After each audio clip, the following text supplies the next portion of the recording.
Hello everybody, and I just realized I didn't reset my position after moving my camera again, so let me do that real quick. Alright, that should be good enough for now. We'll tweak it if we need to. But how's everyone doing? Welcome. This is Dregn Durant of the Yasuhiro88ch, and tonight we're going to be jumping into a little bit of Minecraft. What's up, Kieran? How you doing? Hope you've been well. What's been going on with you? My day so far has actually been quite quiet. I have a bad habit of being productive late at night rather than when the sun is out, so I actually ended up sleeping a good portion of today. Maybe it's because of the cold. Who knows what it is. The temperatures are certainly changing where I'm at, and man, I don't know what it is about my home, but as soon as the weather outside gets to about 45 degrees Fahrenheit, which I don't even know what the conversion to Celsius would be off the top of my head, but my home starts to get on the chilly side. So maybe that's normal. Who knows? But yeah, doing good. Been busy at work, then raided on 14, and now I'm chilling with some friends. Very cool. Fun. Hope that's going well for you. Final Fantasy, man. I miss that game, but having to subscribe to it right now is a challenge. I would love to play it again, but we got more important things that we're trying to work on with the whole Project HiVECORE initiative. So yeah, good things. When your town gets below 50, school starts shutting down, people freak out. Oh man, why? Risk of snow, or because it's just too cold? If you go outside, you'll freeze to death. Well, let's jump down and get our Minecraft server up here. Little beautiful poster made by the folks at Nova Swarm. Definitely do check them out. They are orbiting our space as well, and I like it so much I kind of just started using it. Hope you guys don't mind. I thought I heard soul. Depends. What kind of soul are we talking about? We all have souls inside of us, right? Oh, I'm in the South, so parents don't buy jackets. Ah, one of those situations. Yeah.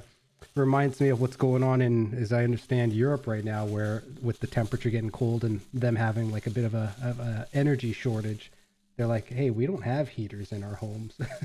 Or they do, but they can't power them, right? Or something like that, and their homes aren't really made to withstand certain levels of cold. I don't know. We'll see what happens with that whole situation.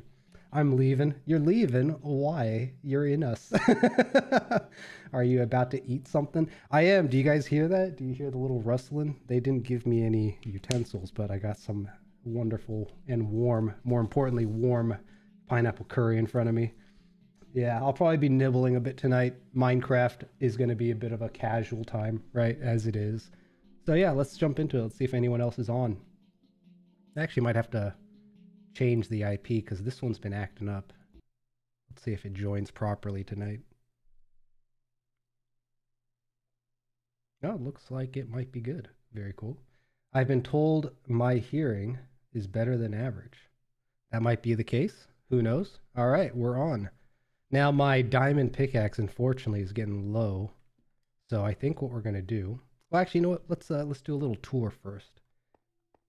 And I have the BGM for Minecraft on, but otherwise it is set to, I think, pretty low. Not to mention it's pretty quiet. So if you guys are hanging out, put some music on in the background, play your game, whatever it may be, have fun. But yeah, this is our little underground hole that we've been building, right? We got our little, I guess, base up there that we'll see in a minute. Less of a base, more of a hobbit hole, literally. But yeah, we're building a underground kind of maze is our goal here. And this is something that I'm hoping, once completed, we can get the HiveCraft members to run around it and try to complete. We've still been kind of working on the internals of it.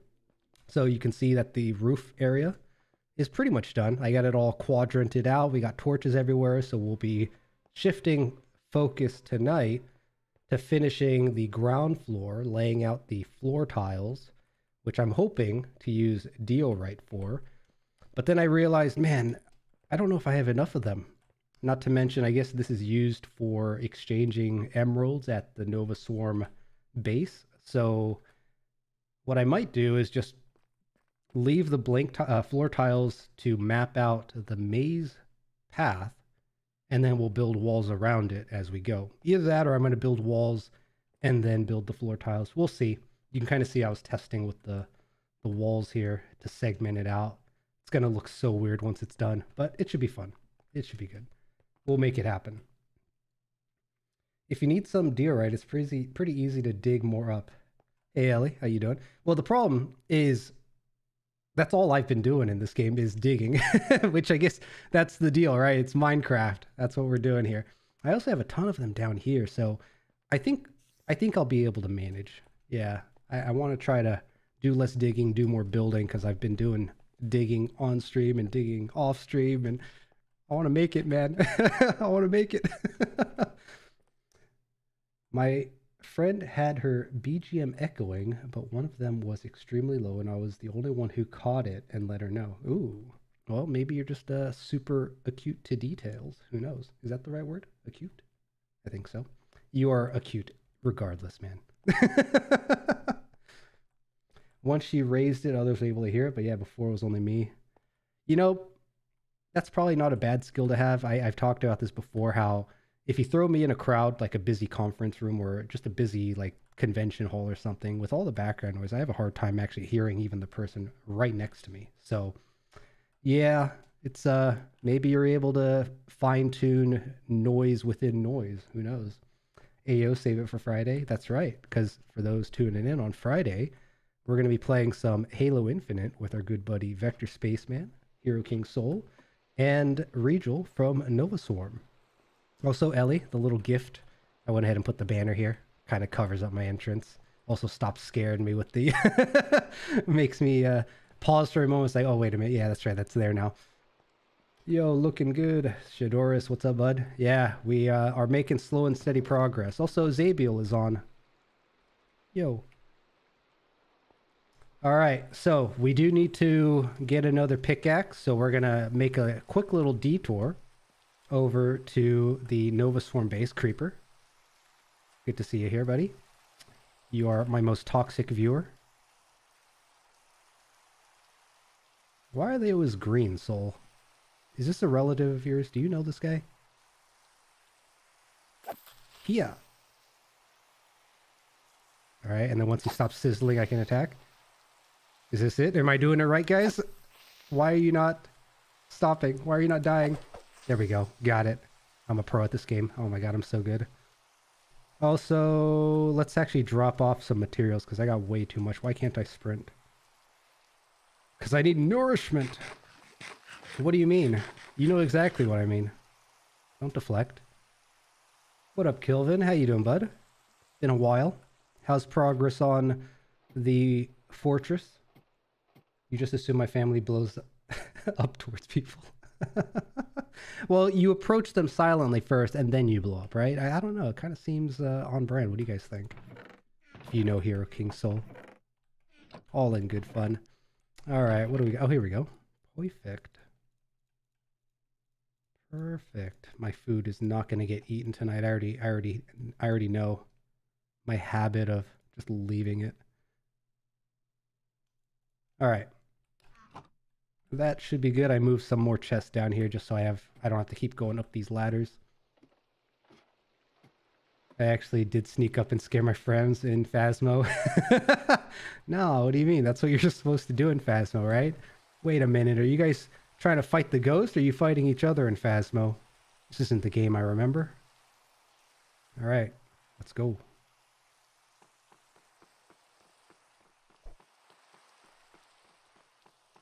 Yeah, I hope you're all doing well. Hope you're all enjoying as the week comes to a close here. This is the nice little train station. You know what would be funny is if we started adding like nameplates for the station names. You know how, all sorts of stations, whether you be in a city or overseas, they all have names for their different destinations, right? This could be like, I don't know, spawn point. And then we could have different exits. Nova City, Swarm City, what do we call them? We usually add those at some point. Yeah, that'd be fun. Walked up with my flashlight off, whispered in their ears. Nice. It's fun once in a blue moon, but some people, and I'm probably one of them, it's like you do it too much. It's like, dude, okay, calm down. I don't need this. You're shortening my lifespan. Stop it.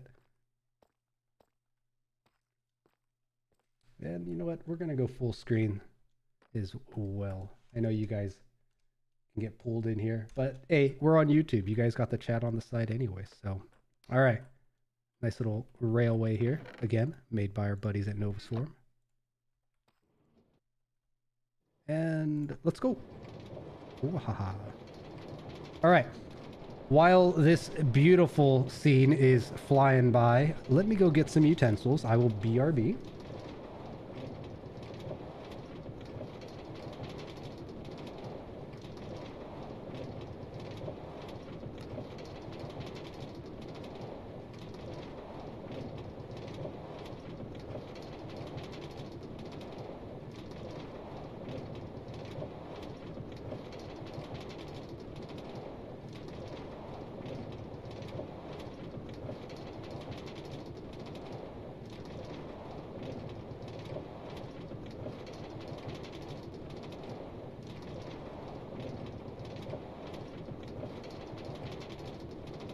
All right, we are back.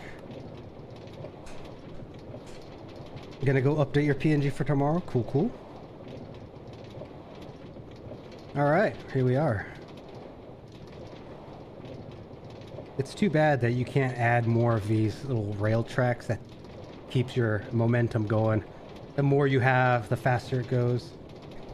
Or maybe even add mods to Minecraft, make it go faster, make it last longer. I don't know. I guess there's no reason to do that yet. Wiggin, stop winking at me, sheesh.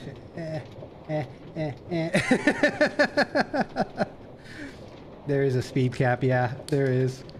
It's fine though. It's already so much better than needing to run across the dangerous wastes of... Wrong eye. Is there a certain eye I'm supposed to use? What do you... What? Come on.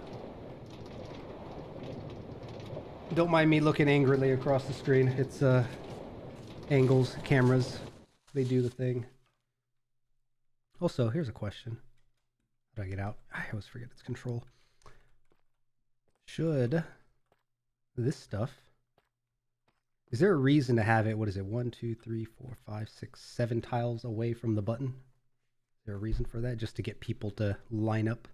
Is that the idea? Don't really understand if there's a reason for why certain things are done. Wrong eye, the other one's closing. Yeah, camera.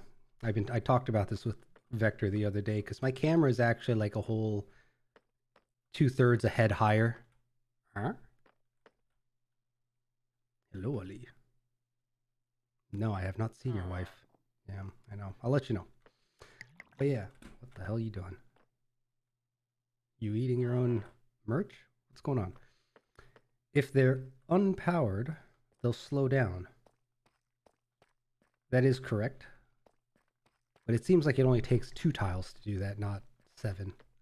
Again, just a curiosity. All right, Nova Swarm, Nova City, Swarm City. Nova City, Swarm City.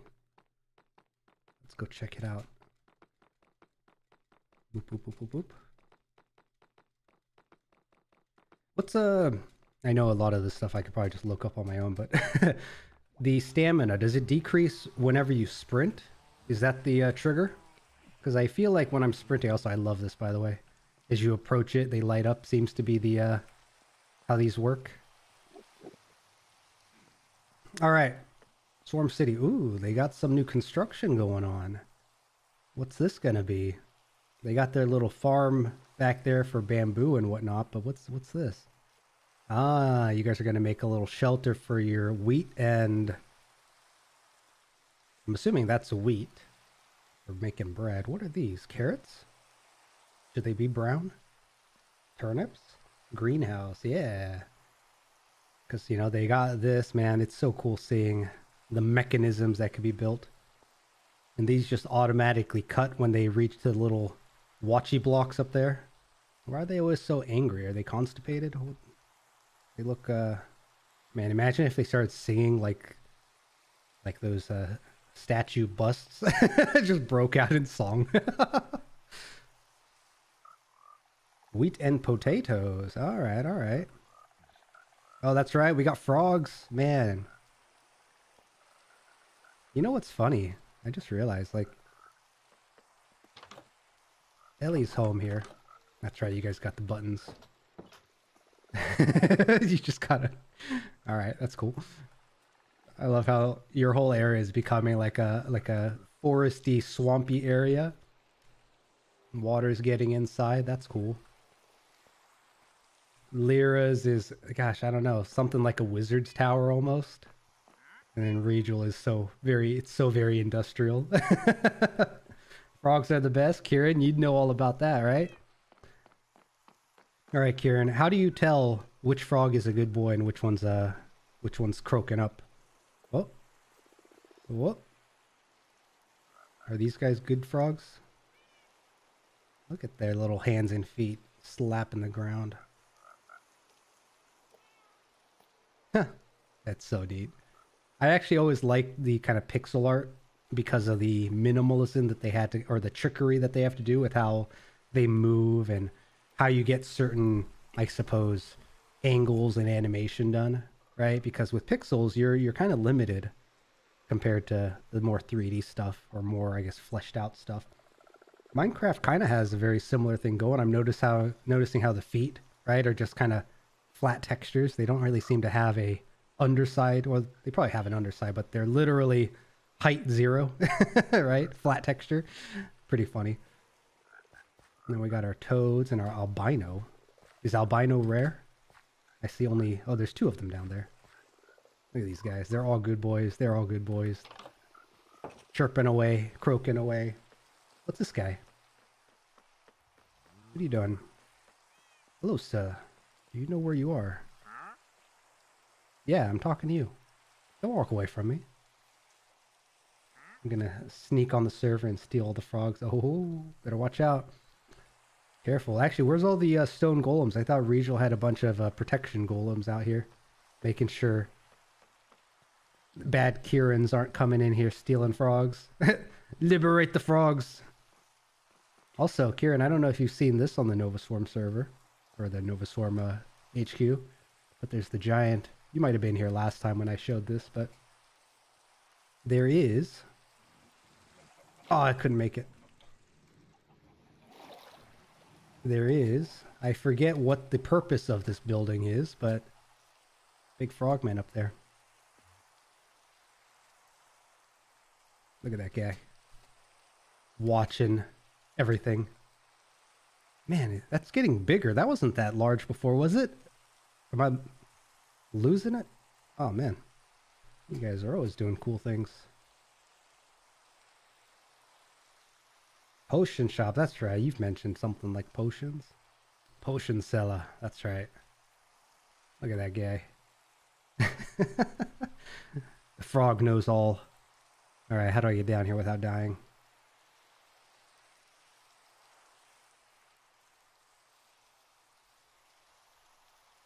There we go. Look at that. I'm a pro at this. Alright, so last time I was here, I had made the mending. I think I tossed it in here. I did. And then I also left a bunch of emeralds, but looks like those are gone. So, let's see if we can take advantage of what Elly has done here and the Novaswarm group. Oh! Help! Help! Why am I chatting? Alright. Bed for safety. You did see it last time. It's so good. It is, right?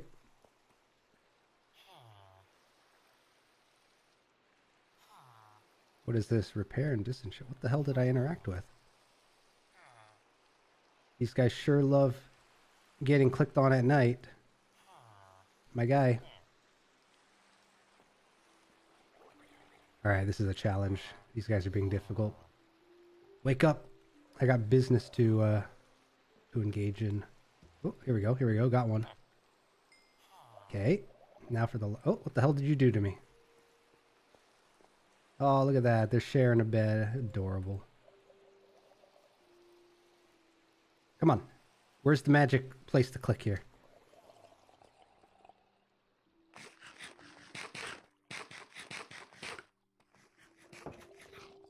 Oh! This guy, am I on the Discord channel? Maybe I'm not. Yeah, I'm not. Hey, what's up, dude? Hey, how's it going? Oh my god, your mic is loud. What the hell? Oh, is it? It's super loud. Sounds like you're in a living room.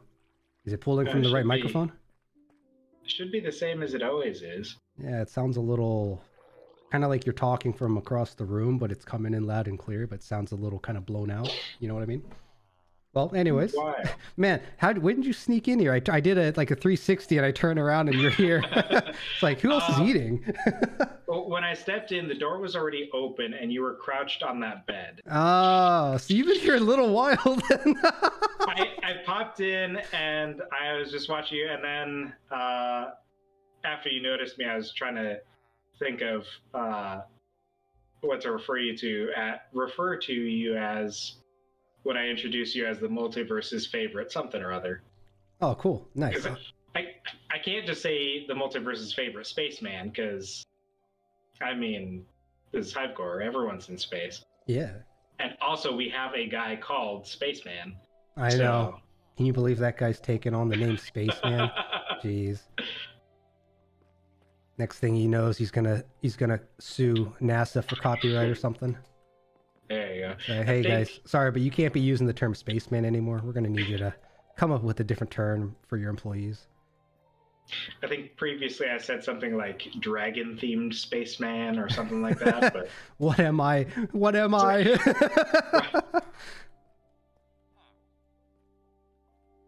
What are you up to? What are you doing here? I came to get marble, but I need money first. Who gives me money for paper, please? Money for paper. I need to make more paper. What's the trick to talking to villagers when they're in the bed? I think if you right-click on them, they'll wake up, and then you just have to be close enough to them. Okay. Otherwise, we could sleep, and then they would just be up and wandering around like normal. Just go to sleep, pass the day. All right, can we do that? Yeah, there's a couple beds here. Monsters nearby.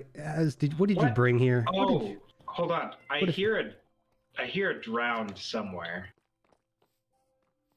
What do they even sound like? How do you know? It's like a gurgling zombie. I think it's under the building. I can see a slight gap here where the path is. I see something walking in the water down here. Oh, didn't realize it goes so deep. Oh yeah. He's coming up. He's green. He's ugly. Somebody said that these guys will fuck you up though. I don't. Is it safe? Yeah, he's right here. If they have a trident, they can throw it at you for pretty decent damage. And if there's a bunch of them, then they'll just rapid fire against you. Oh, that's not cool. I was trying to get something before in a spot where there was like 6 of them with tridents, and then like 3 or 4 others. Yeah. And I died a few times. Dang. Had to take a boat way out to where I was. Aw, man. It's a nightmare. Well, all right. Tread carefully. These guys are. Yeah, you gotta watch out. Paper man. I need money for paper. Paper man. I don't know why it's a song, but it is. Hey, give me that little experience orb. Okay. Hey. But it's mine. Why shouldn't I have it? I should have gotten more sugarcane before I came here. I put some emeralds, leftover emeralds in here if you need it. Alright. Actually, I'm not sure how much I need. Cool. Let me see how much I can even buy. And then applying the thingamabob requires an anvil, I think someone had said. Yep, and there's one right here by the crafting table. Is this it?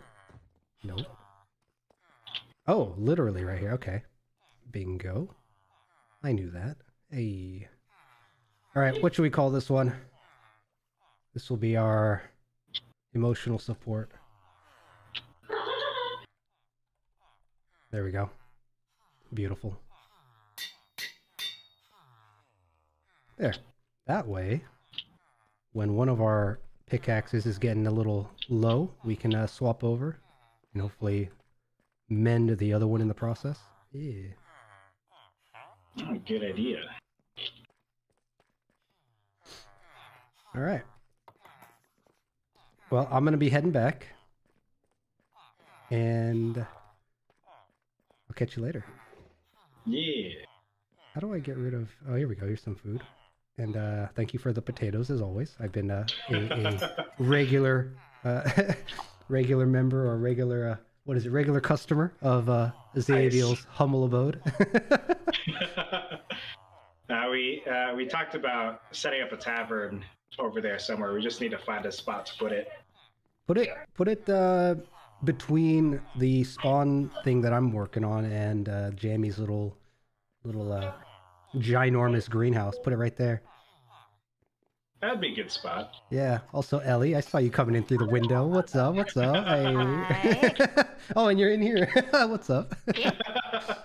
I would like to show you what I've been working on this week. Oh, hell yeah. Let's go. Because it will be useful for repairing your mending pickaxe eventually. Is this the farm you keep talking about or a different one? I think, yeah. Okay. So, yeah. If you see the big thing that's in the sky, the big white thing that's in the sky with the tower, I have finished part of that. So it is growing. A mob farm. Oh, okay. I looked up at it earlier and then I stopped looking at it because I wasn't sure if I was allowed to lay my gaze upon such wondrous creation. Wild idea, but so there's like a ladder or a water bridge or something to get up and down? There's a water elevator in order to get over there. Crazy idea when I looked up at it. You got the little kind of colors set up for the Nova Swarm. Mm-hmm. And I was like, man, we should make a rainbow road to get down. I mean, we could. I have the materials for it, basically. You can climb these? Oh man. Yeah, you can. It's right here. Follow me. Stand on this side, going up into the water elevator. Whoa! Let's go. Oh, it's colorful. And then we got another one. Nice. Look at that.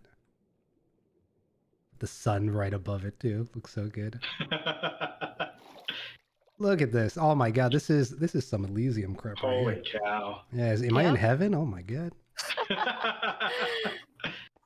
So the way that this works is because we're so high off the ground, all the monsters that spawn will be spawning in that box that's above us, and will drop down here.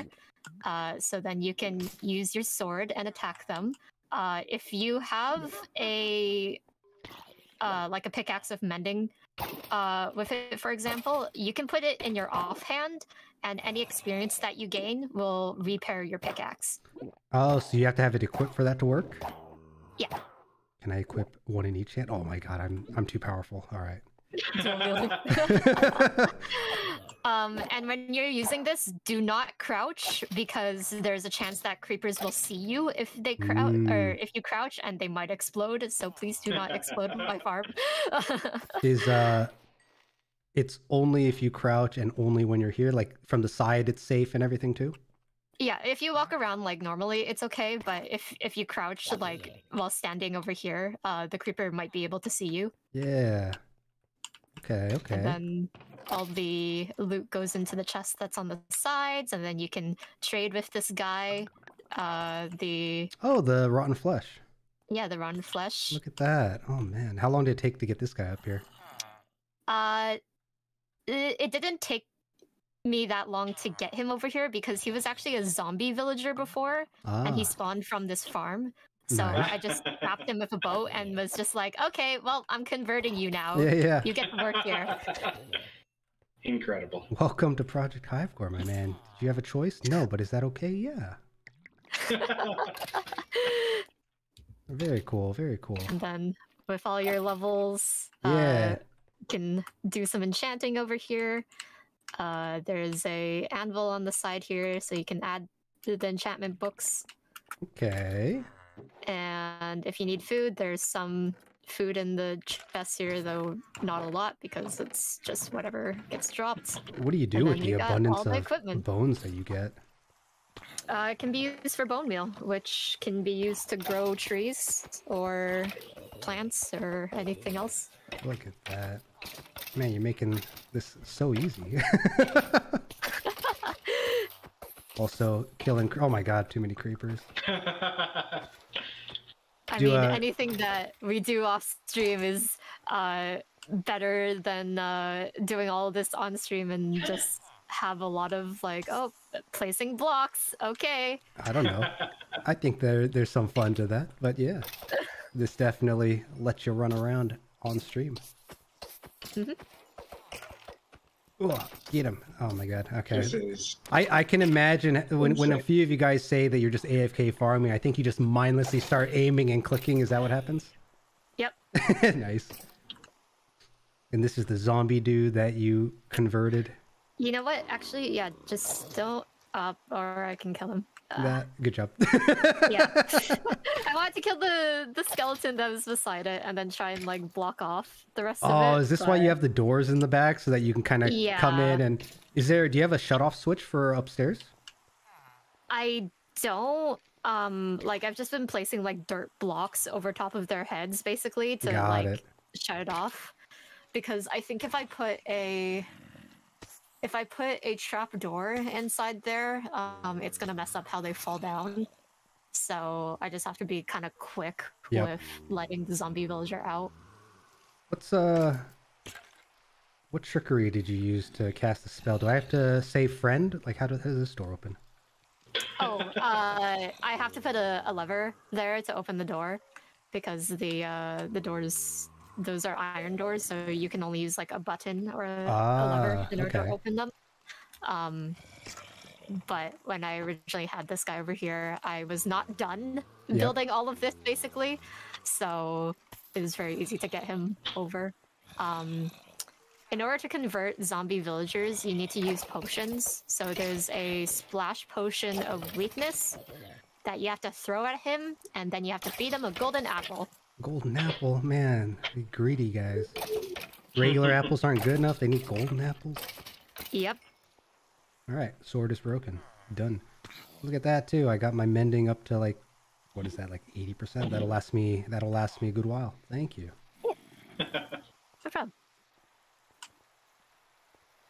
That's basically all I've been working on except for the greenhouse. But yeah, from over here, making like 3 rail lines. Maybe that'd be something Lyra, Elly, and Rigel could be like, this is the path I want to take down. What does it require to make a bunch of those tiles? Which one? The rails. The glass? Oh, rails? Yeah. Sticks and iron, I believe. Sticks and iron. That means I should have the recipe for it. I don't. Oh, is it a crafting station thing, maybe? Yeah, it's a crafting station thing. Bingo. Alright, noted. I was thinking also making like a roller coaster or something up there, or some like racing track. Yeah, that'd be the idea. Rainbow Road then. Exactly. And then, oh man, well, racing track though.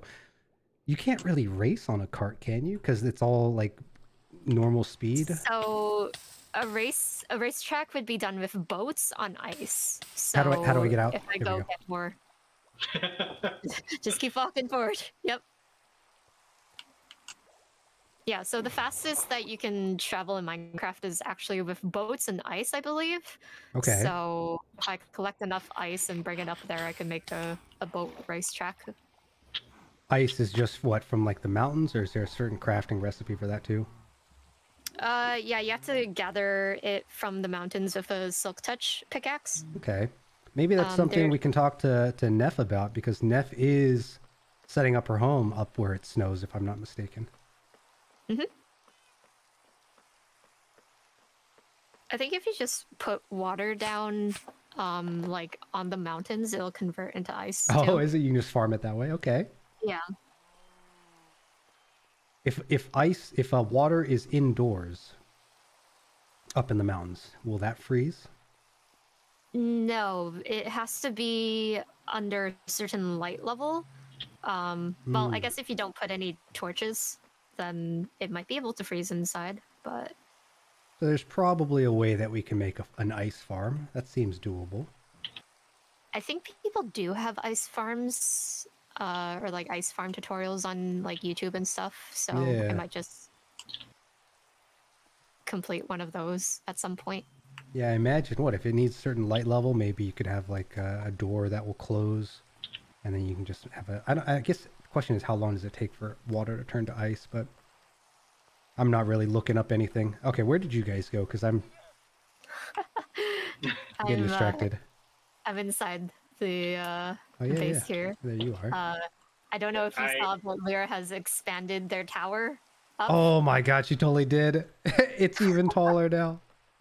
Lyra has told me to tell you guys, if you ask about it, Lyra has to have the tallest tower. Oh, yeah, we've heard that. Yeah, let's go check it out. Lyra establishing dominance through height. Here we go. Yep. I completely missed that when it was coming through. Yeah, I don't think they're done with this yet, but... In due time, look at that. Lyra just... For some reason, just Lyra's character just up here cackling to herself.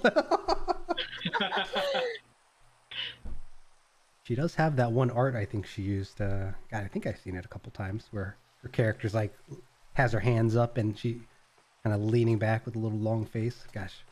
Oh yeah, that's the that's the art that she made for the Final Fantasy X promo image because she's imitating Titus's laugh. There we go.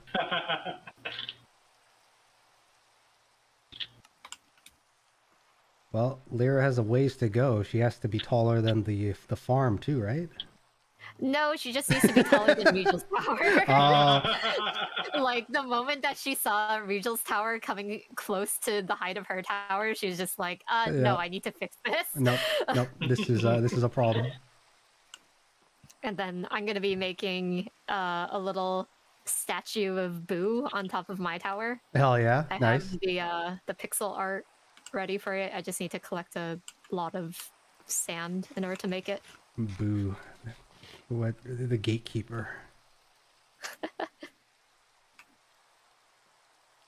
What are you gonna do about the tree? It's gonna have to be above the tree. The tree is fine as it is. Like we don't really have to put anything else above the tree, and the mob farm is high enough off the ground that anything that we build around here shouldn't affect the mob farm, as long as everything is lit appropriately, I think. Okay. And the little farm back there, is that your creation? Yeah, that's the greenhouse. We can go down to go see, because that's the other project I've been working on. Yeah, super cool. I like how organized everything that you're making is. Oh, I started going back up. Oh.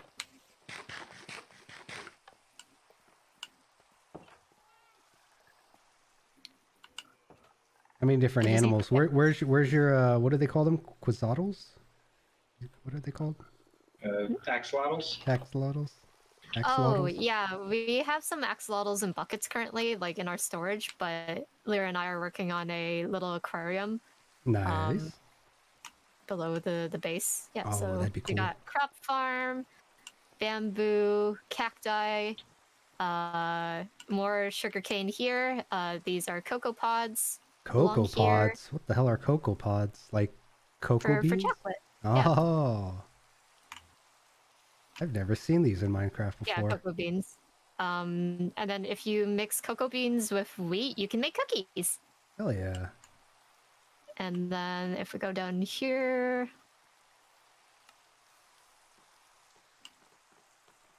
Rigel was carving this out. Welcome to the underground.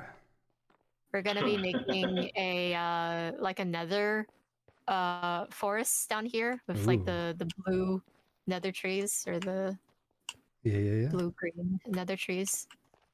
How many tiles is Rigel putting here? 1, 2, 3. Okay, he is spacing them out by 5s. Yeah. Rigel has to have all the torches like laid out in a grid. I'm the one that's just like, I will just put these wherever to light these up. I do not have time to count. I get it. I feel it. It compels you. Or I guess Rigel and I.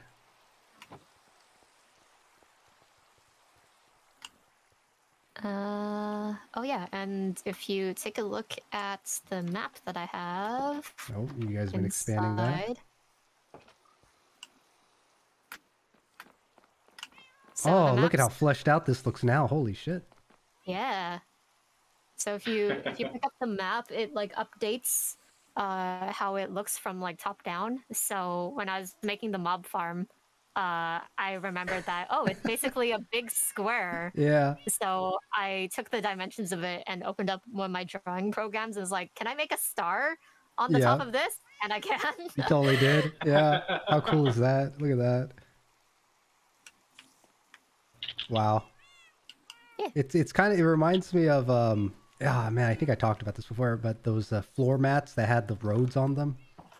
Yeah, the road floors. Road floors, yeah. You guys know what I'm talking about. We know. The internet knows. Look at that. Not to mention all the roads.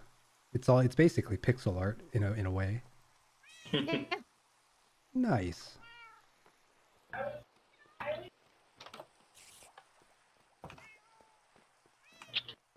Where... Oh, lightning. Can we sleep, please? Why? What does that do? There's a chance that lightning will set something on fire. Oh, that's no good. If it's burnable. Find a bed as... Oh, so quick. Nice. We need to make lightning rods around the place. Lightning rods. What are... Is that just iron sticks or something? It's copper. Yeah. What is it? Copper. Copper. Have I even made copper? Let's see. I don't think I have. Yeah, I need to get around to some of that stuff at some point. If you've been digging a bunch, I'd be surprised if you haven't come across copper yet. Well, I got the ores. It's just I've been working on the digging and the placing of blocks, and then crafting is kind of a need to make basis at the moment. Ow. That was a fist bump. Sure felt like it. Very nice, man. Every time there's always something new on the Nova Swarm city over here.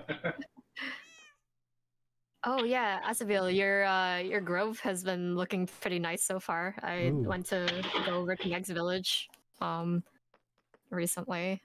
Take me to it. So I found him and stuff.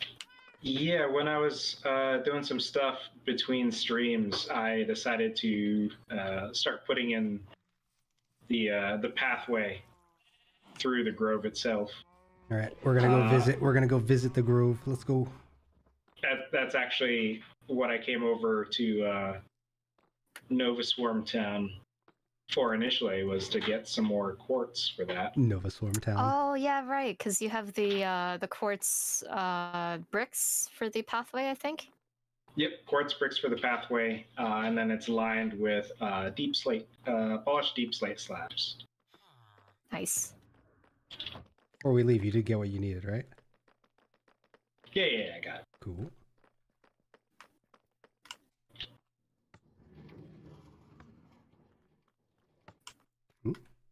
Why does it do this to me? There you go. I'll push down.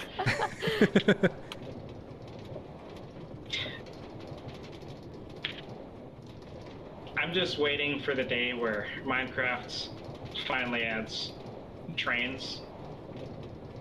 Like actual trains? Have, oh man, that'd be something.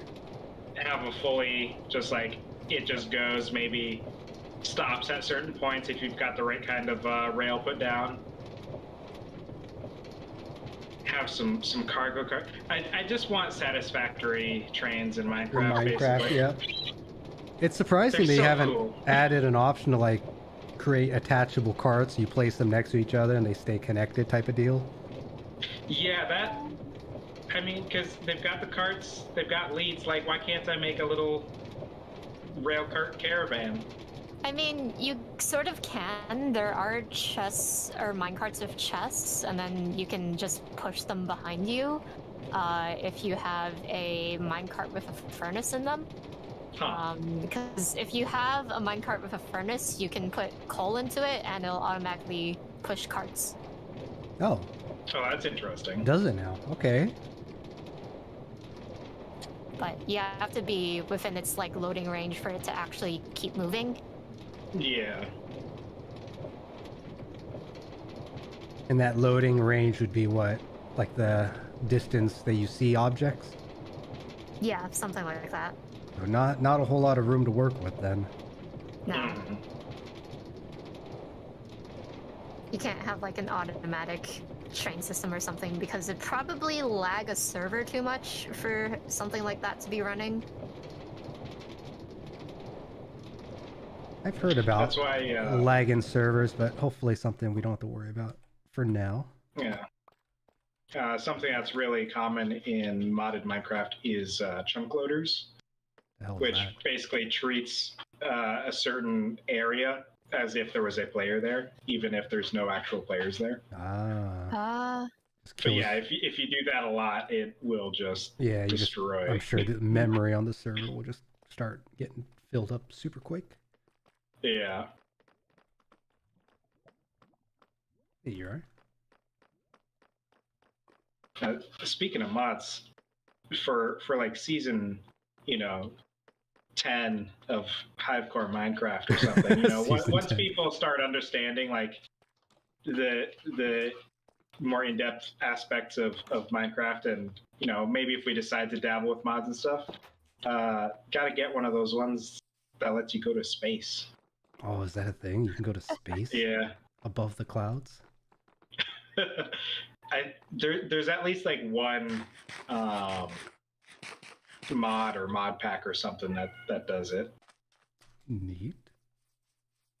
I really need to come through and figure out where I'm gonna put a pathway with like a bridge going across the river here. Because swimming across is just so pedestrian. Well, our Minecraft server is pretty incredible. Just lay down like a straight road of cobblestone, and next time you log in, there'll be a whole bridge built. It's wild. It's crazy that you say that because, when that kind of happened with your situation. Yeah. Over near Cat City, where Meg's at, there was this little cobblestone pathway. And I was working on trying to figure out how to make a really cool bridge to replace it with. Yep. And then I just gave up on the idea. I was like, I've got other things I want to build. This is too much for me right now. That's a very different story. I was trying to find like a bridge design I liked and trying to make it work with the natural terrain that was already there. And I just couldn't get anything that I liked. But yeah, the goal is to have once the actual pathway in the grove is complete, to set up a path that connects to Cat City, hopefully with some sort of bridge crossing the river there. Yeah, Cat City over here, guys. Population cats plus Meg. Not to mention that tall ass spire with the fire on top. Mm-hmm. Yeah, that really intimidating. We have to let Gondor know. Gotta get my bricks.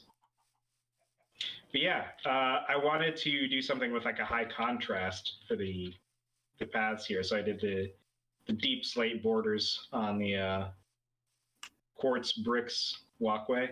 Look at that. And then eventually, when I actually get around to putting in lighting, I'm going to do soul lanterns. So they are blue. Oh, and yeah. I think that's really cool. This is the grove.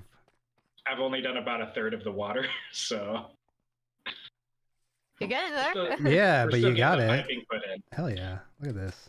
I was also thinking of doing something here because when I started building this, I realized that I built this a block and a half above the ground, so you couldn't even like see into the fountain. Kind of remedied that by giving it a border of the deep slate, but then I have these quadrants that I thought I was trying to figure out what I want to do with them. If I want to just start putting like flowers and stuff, or do some other bricks to make like some sort of, I don't know, pattern or something in there or what. But I mean, it's a fountain. You got to have some vegetation around it. I think flowers would be a good idea. Or like have some flowers and then maybe like park benches or something, so people can like sort of sit there and enjoy the fountain. Yeah, that's an idea. Yeah. So I've got both sides of the pathway leading out of the grove done, and then I just need to do this center part, which is going to be just a bunch more quartz. Now, the trees being spaced out, does it have to be spaced out a certain way? Trees won't grow, if there's stuff blocking them sometimes. Yeah. I think it depends on the tree, and it depends on how it's feeling in that particular day, and how stuff like that. But you got like this, for tree. example, I believe in you. Grow, reach for the stars. Exactly.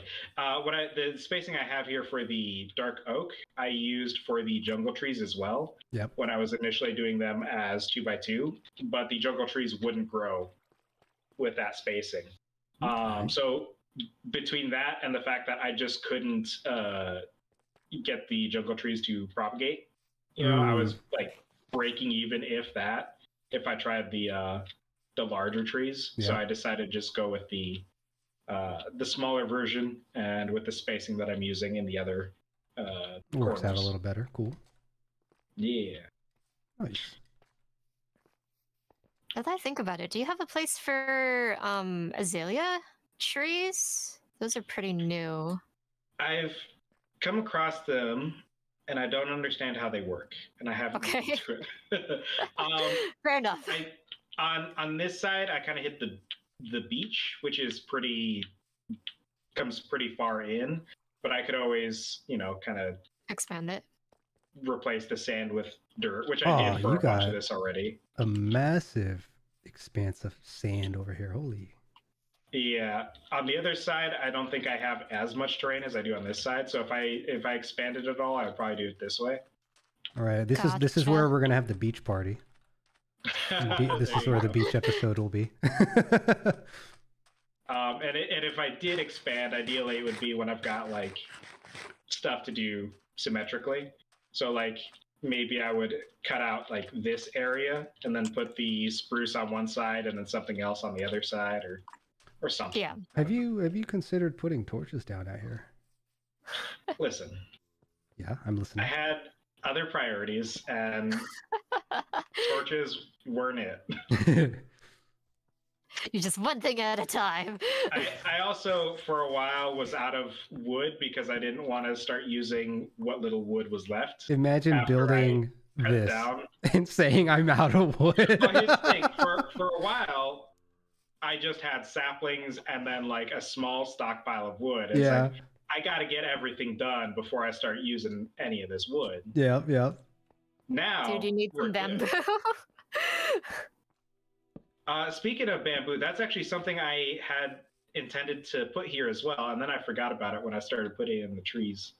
There's already a creeper walking around. So actually, speaking of bamboo, bamboo can be turned into sticks. Yes, which then can be turned into torches. Oh, okay. That means I can stop going out and wasting my time cutting trees all day. the grove is really a self-sustaining torch factory because it gets me the coal and it gets me the sticks. Cool. I should bring you some bone meal or something, so then you can just like insta-grow some of the trees. We actually have a bunch of bone meal from the farm we have over there, that the greenhouse that Jamie built up. Oh, from the composter? Yeah. So every now and then I've just been harvesting and just throwing all the carrots in there because I don't have anything else to make with carrots right now because I'm too lazy to look up what carrots are used for. Do skeletons ride spiders? What the hell am I seeing over there? They can, yeah. That's Spider jockey. Oh skeleton. man. But yeah, this chest right here has most of the supplies for the wood storage building, which I'm planning to put out right around here. And I'm going to have little piles of wood of each of the different types outside to make it look all fancy. And then it's going to have chests for all the saplings and all the logs and coal. Nice. Very cool. If I recall, even Jamie's place has actually gotten a little nicer. Either that or she hasn't been trimming her flowers. Not sure. Jamie's place is wild. It's like, I don't know how.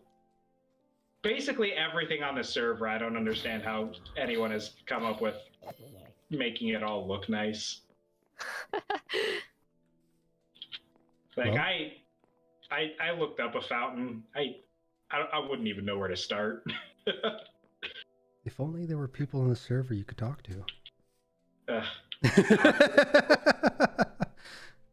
How do you do that? Well, it's an idea that I've been thinking about because making the server and playing together is one thing, but I think coming up to the next year, we should work on like a joint project would be fun. I think we've talked about doing something near spawn, right? So maybe once I'm done digging my little underground, start planning for that. Either that or maybe I'll start bugging Neff and Vector to come up with a group event because they said they were going to be a collab lead. So we'll see. We'll see. Yeah, in hindsight, I probably should have signed up to be Minecraft collab lead. Well, everyone's also working on their own channels, and end of the year, everyone around this time, many of us, right, had our kind of 1 year anniversaries or whatnot from for streaming. So yeah, we'll figure it out. We'll get time in working. Ellie, you guys have been doing so much on the server already. Honestly, unless you really want to, I'm not going to ask you guys to start collaborating events for the server. I mean, but I do have stuff that I want to have made. Suggest. Oh yeah. Let's start delegating. There's 2 raids that we should do. To be honest, what does that mean? One is there's a woodland mansion that I found that has a bunch of treasure and stuff, but it also has a lot of bad guys in it. Oh. So we would need to all go together, hopefully, and attack the pillagers in order to get the treasure that's in there. And there's another pillager tower, which is where I got the LA that I named Boo, that I mapped out and was like, hey, I will take some of y'all to go rescue some more LA, hopefully, in the future. Well, go attack them. My suggestion there is if you're ever ready for it, or if you're looking to do it in a coming week, drop it in our Discord, and then we'll try to get people to join in on it. I'm sure I'd be down. I'm sure Neff would be down. I'm sure Az here would be down. Yeah, I just picked up some Nova Swarm brand diamond armor. That would be perfect for that. Nice. Yeah, I might have to start. Suited up. Yeah. Start adding some asterisk NS Nova Swarm branding on all of our attire and goods. Yeah. Wow, I missed like 4 shots on this guy. You got it. Nice. Azabiel wins. Round 2. Look behind you. No. I think it would be good to make some sort of like hotel or something near spawn first before we do any of that. Yeah. Though, then we can like drop some beds and like extra equipment closer to spawn. It's crazy that you mentioned that. Yep.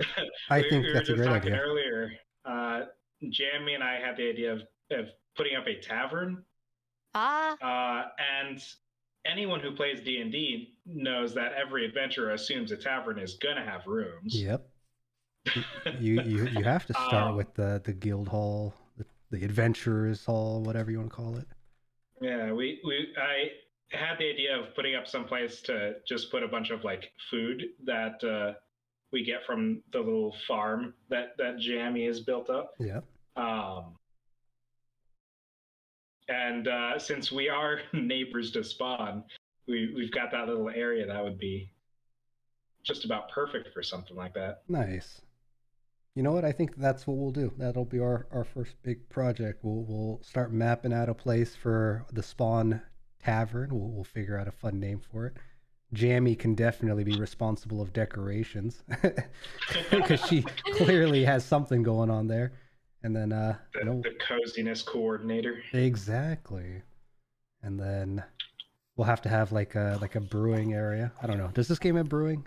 Do we have drinks? It has potions. Potions. Okay, so potions, right? So we can put a little potion section in the back. We'll have a little hangout area, lobby of sorts. We'll have some rooms for beds and maybe a storage room, and then a underground cellar for just mass storage. Who knows?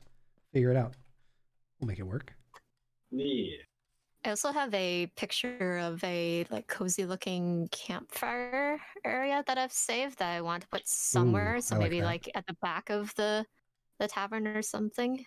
Oh yeah, suggestion from the chat. We'll get like a quest board, a mission board in there too. People need things. You post a little flyer. Oh, God, that's genuinely something I wanted to do. Is just like have a spot with like a bunch of like books that people could just write into, and then you could just leave them there, and then it's like I need an absolute ton of nether quartz, and then you can just leave that bounty there, and then someone could be like, hey, I know how to get this. Here you go. Yeah, exactly. We'll have like a turn-in bucket or something. Who knows? We'll see. Yeah.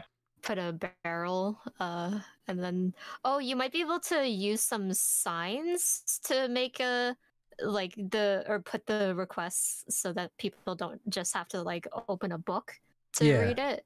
I think so. Exactly. Yeah. Use signs, keep it short, keep it simple, and then we'll have like chests underneath it. So it's like the turn-in box, and then maybe what's in there will be whatever you're willing to trade for it. I don't know. We'll figure something out. And then like when you get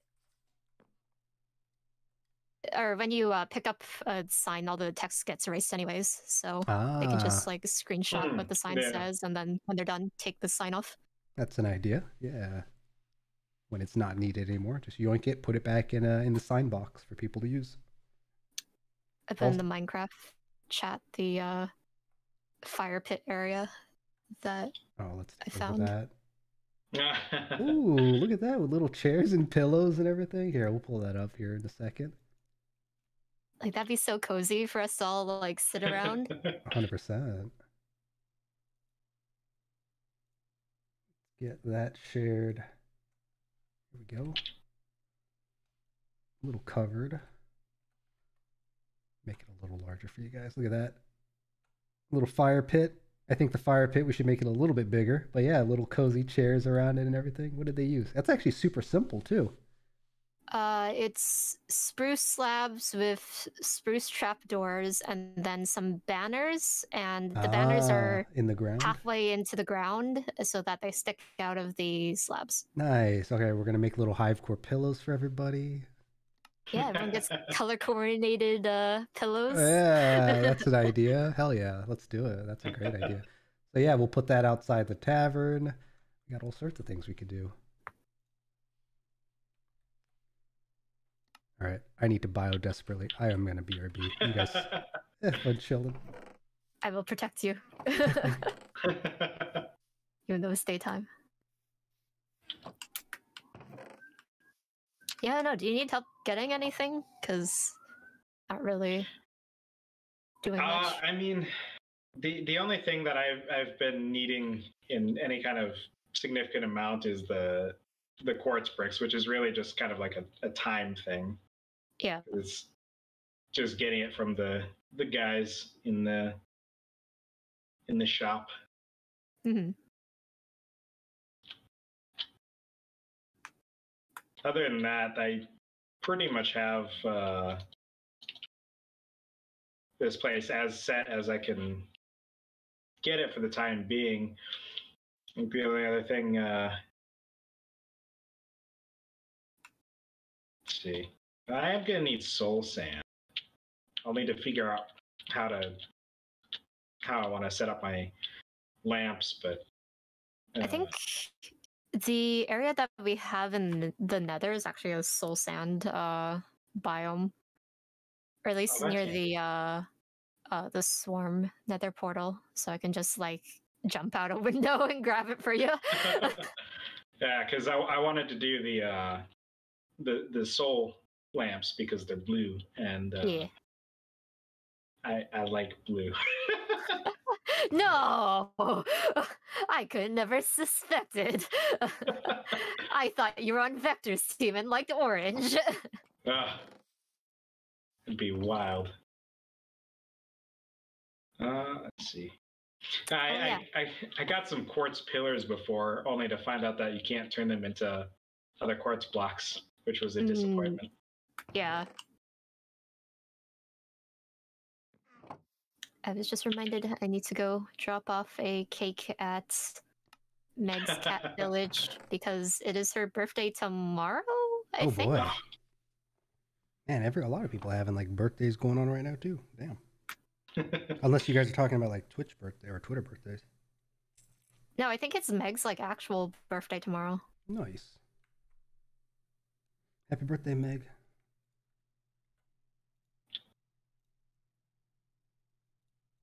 All right, well, I'm going to go work on digging.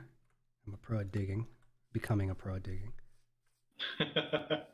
So I am going to drop down a channel, and if you guys are nearby, hit me up.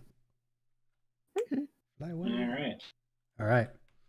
Let's do it. We got work to do. We got emotional support. We have my axe, even though it's a pickaxe. And man, what is that supposed to be? I remember them talking about like this giant little tower brazier thing, but it looks pretty cool. I like it. Meg's cat village. Oh my god, tiles, please. And I'm pretty sure we're this way. We all know I'm the best navigator. Simply the best. All right.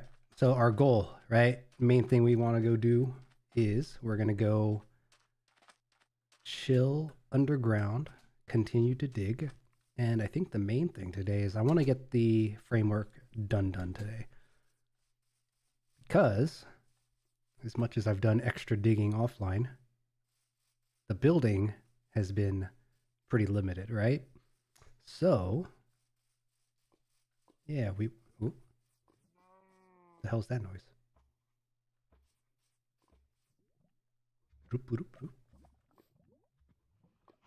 What the? What is that noise? What makes that noise? Huh. Weird. All right. Interesting. Sounded like something was bubbling. Couldn't tell if it was sound of something dying. Chicken, man, just wildlife everywhere. Yeah, and spawn point, right? Spawn point is somewhere up on that hill. So if we create like a spawn tavern, bubbling will be lava. Oh, so maybe there's like water and lava right underneath. Who knows? But yeah, because, right, the spawn tile is like up here where these flowers are, if I recall. So maybe what we'll have to do is we'll have to flatten some of it. Maybe we'll flatten some of what's over here too. Just undo some of the things that I've built here. Because that's fine. I kind of just built it as built a wall around this, a point of interest. But if the tavern falls kind of on this location, that's fine. We'll move it or change it, shift it, evolve it, right? Because then we got the nice little farm that Jamie built over there. We got the station right here. If we put the tavern like up in the wall, oh, that might be an idea. We talk about, do we want to build it like into the side face of this hill? Or do we expand it out so they spawn like in the middle, and then we have to raise the ground over here and we'll build like a big structure just like around here? Maybe the latter idea would be more interesting.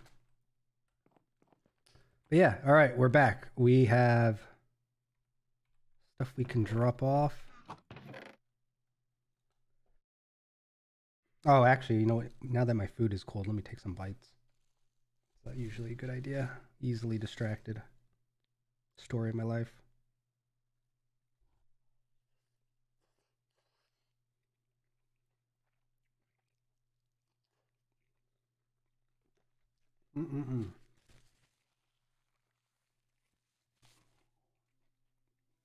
Also, don't mind the chewing ASMR, but I need to learn how to make like a... Oh, you know, I built one already. So what is it? Someone had said, right? I think I could put like, what, copper in one of these? And then, is it coal? Yeah, there we go. Flint is not it. Here's some more copper. So yeah, maybe let's move all these over. Maybe we'll actually start working on leveling some of that stuff up too. Oh my god, I have a lot. Flint. Flint is not used for heating, right? I have no idea. Alright, so we'll leave these in here. Got a couple more over here. Alright, got plenty of that.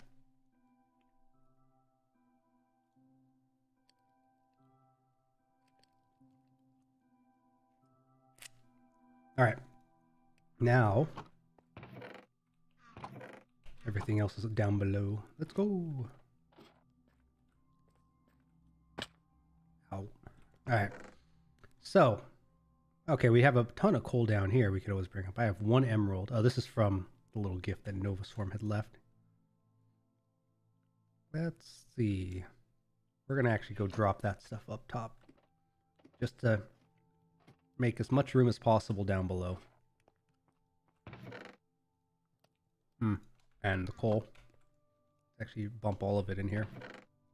And I wonder if it's 1 per 1. So if 64 is going to make 64. There we go. I actually have recipes.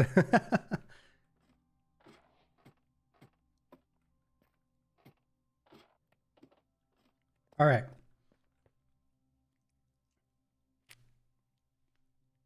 All right. Yeah. So anyways, roof pretty much done. I think I might end up digging some more just to create the kind of spawn space, make some ambient noise. These rooms here, gosh, do I want to make them into like small little quadrants? That's one of the things I've been kind of debating. Well, let's clear out the space that we're going to be working in first, because that's going to make things a lot easier. All this extra diorite that I've placed already, I'm probably going to have to undo, which is why it was important for me to get an extra pickaxe, because this will take quite a lot of durability to eventually break all of it down. But once I make the quadrants, right, that'll make things a lot easier just to make a maze room. Some of them might be larger than others, who knows? I think in the center is where I want to build out like a big room. It'll be like the halfway point. If you made it there, you know you're not completely lost. And the other question I've been thinking about is, should I make it so that different paths could eventually reach the same end, right? Or do I want to make it a single path? What do you guys think?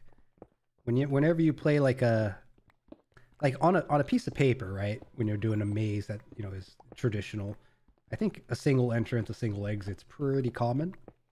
But when you're playing like a 3D maze, something you could actually like explore and walk around in, if you've ever been to a maze, is it more satisfying to have, and I'm not talking about like an entertainment maze, right, where you go room to room like a horror, like during horror season, right? Certain amusement parks will do like mazes, but it's really just you go room by room and you see the attraction and then you make it to the end, right? Do I want it to be like that? Or would it be better to where you can get the feeling that I'm lost, but when you start second guessing it, you'll find, the next room, the next important room. You know what I mean? A sense of choice, but maybe with a couple exceptions, your choice is will ultimately still lead to the end. I don't know. Thinking about it. I also need to, again, finish mapping out how many quadrants do I actually have. If I did it right, it should be, because what is it? Each tile above is split in 9, right? 3x3 grid. And then there's a space in between on every side. So each space is technically 4. So with 64, I should have, if my math is right, what is that? 16, right? Because 24, there's 40, then 24 left over. So I think that's with 4 tile length across and high, should be 16. So if I have a 16 by 16 grid to work with, that's plenty of room to do, I think, anything, really. And once I have the maze set up, the next question after that is going to be, do I want to create traps? I don't really know how traps work yet, so maybe I'll have to outsource that and ask some people on the server who want to... No, I don't... Do I want to initially make others contribute to this project, though? Because this is kind of my first time in Minecraft, and this will be my first kind of attraction, I guess you call it that. There's plenty of future attraction ideas that I'd love to, you know, get people working on little bits and pieces that they are fond of, whether that be the building aspect or the gathering aspect or decorating, or what is that red stuff called? Redstone or whatever? The ways that you can make automated processes, right, happen. Gosh, with that though, I might need to build an underground if I wanted to do like sound related BS, right? Because they do have like sound tiles in Minecraft. I don't know if that was vanilla. I think I asked about it in one of the last streams and don't remember what was said. Oh my god, using diamond pickaxe though, so much nicer. So unbelievably nicer compared to literally making anywhere from like 8 to 12 pickaxes at a time, iron pickaxes. That was a struggle.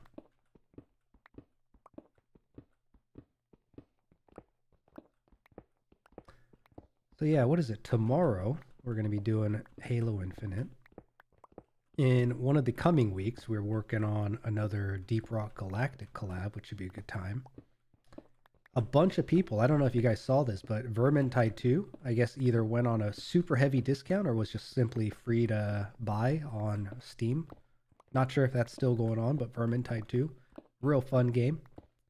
Definitely pick it up if it's still free. I guarantee that it went free because Darktide, the next iteration by that developer, if I heard correctly, is actually going to be available at the end of the month, end of November. So we're definitely going to be looking to stream that. You said Deep Rock? Yeah, I sure did, Rigel. Yeah, Rigel here from Nova Swarm, everybody. We're going to be playing some Deep Rock Galactic here, hopefully, very soon. I don't know if we actually said what day. No, we did say what day, but I think we're waiting on everybody to confirm that day, right? So that should be closer to the end of the month. We also have another collaboration for Astroneers in the works, which should happen, but it does fall right on the border of a holiday. So I'll have to double check to make sure that the participants are not going to have any holiday conflicts this month. It is Thanksgiving coming up here in the Americas, as some of you may know, where we celebrate what we're thankful for, and Americans get fat and fall into food comas because turkey does that, you know. But good family time. Hope you guys are going to spend good quality time. I think Canadian holiday, Canadian Thanksgiving, I forget, but that happened in the last month, if I'm not mistaken, right? Was it October? What month was that in? I know I got a few Canadians floating out there. It is October. Yep.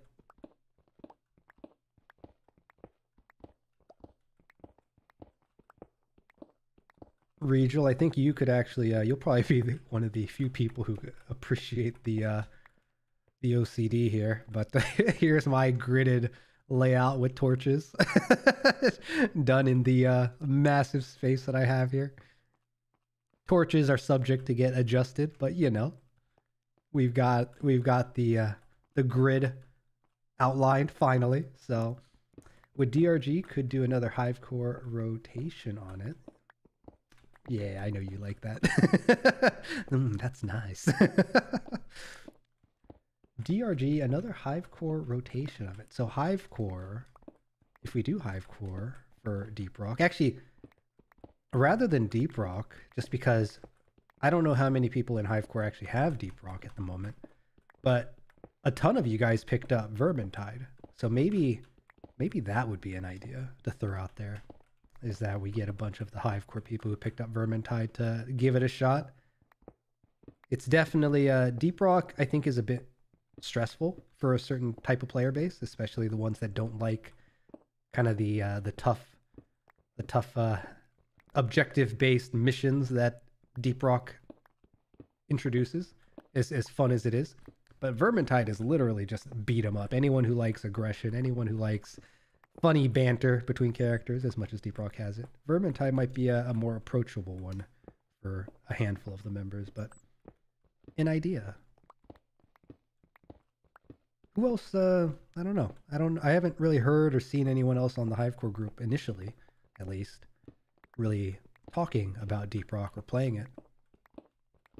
It's funny to me too, because I think Vector Spaceman, who is also in the sphere of HiVECORE, he, I think, was not really a Discord user until he started streaming. Like, leading up to it, I don't think he even had a channel. I don't think he was really even using it. It was all very new to him, if I'm not mistaken, but he's picking up on it quick. We did the little interview podcast with Vector yesterday, for those that tuned into that. I have it up on my channel from my perspective, briefly, even though we're just kind of live hosting his session on Twitch. Eventually, he said he'll have that moved over to YouTube, which at that point, maybe I'll consider taking mine down or just redirecting everybody to it. But yeah, Vector set up like a Discord call-in line, which I thought was a cute idea. It was pretty fun when I tried it out. Ended up playing the Merc with the Zweihander and the Dwarf Engineer. Nice. Yeah, it is a very fun game. The bots are okay, if I remember.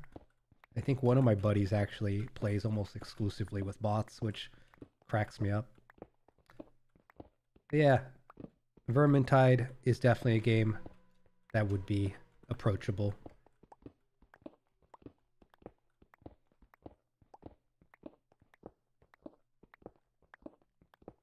Did I reply to the... Let me just double check if I had replied to the group trying to plan another Deep Rock.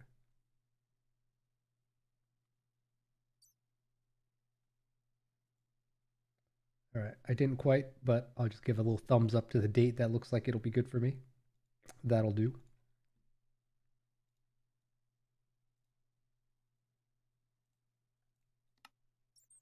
And on another note, let me go take a quick gander.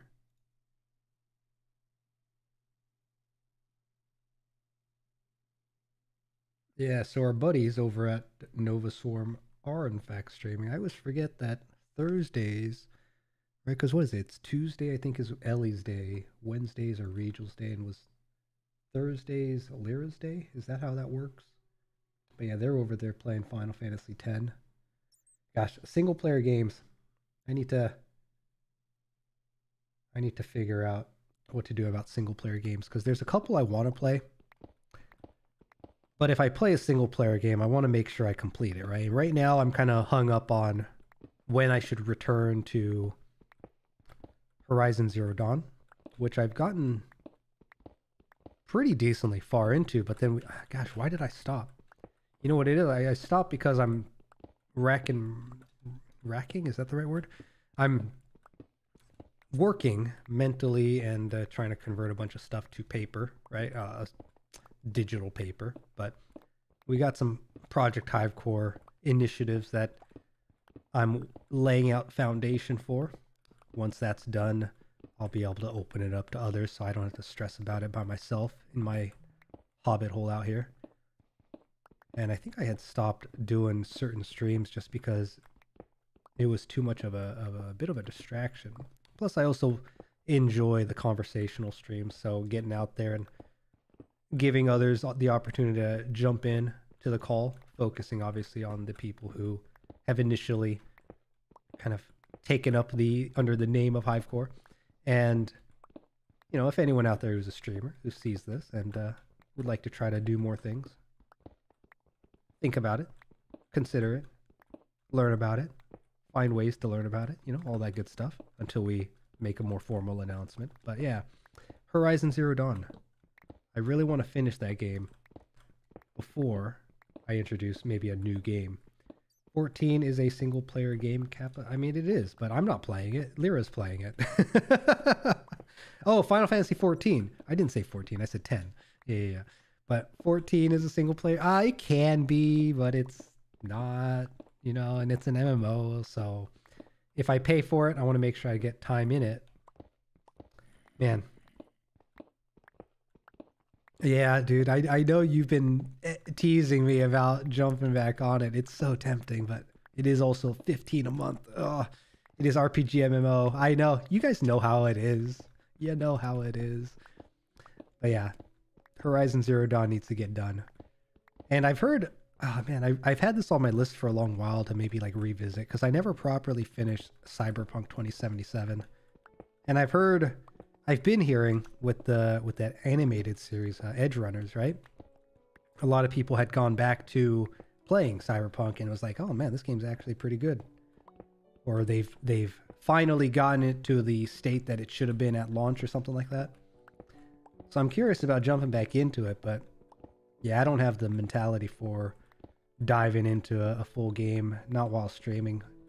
Streaming has definitely shifted kind of the way I play games and the kind of games I play. But I think I was always looking to change how I played games. It's already kind of naturally shifted to playing fewer games, but trying to explore games that have more depth to it. Not just from the depth of the game itself, but, you know, what goes into making the game? What's the marketing behind the game? How are they trying to promote and sustain the game? What's the intention of the studio? Something that, you know, will last a while instead of being like a 4-year fad or a 2-year fad or a 3-month fad. So yeah, the type of games that I explore and tease and play with and stream have definitely funneled into a particular series of, I guess, requirements or criteria. As, oh, am I out of space? Shoot, I am. All right, well, all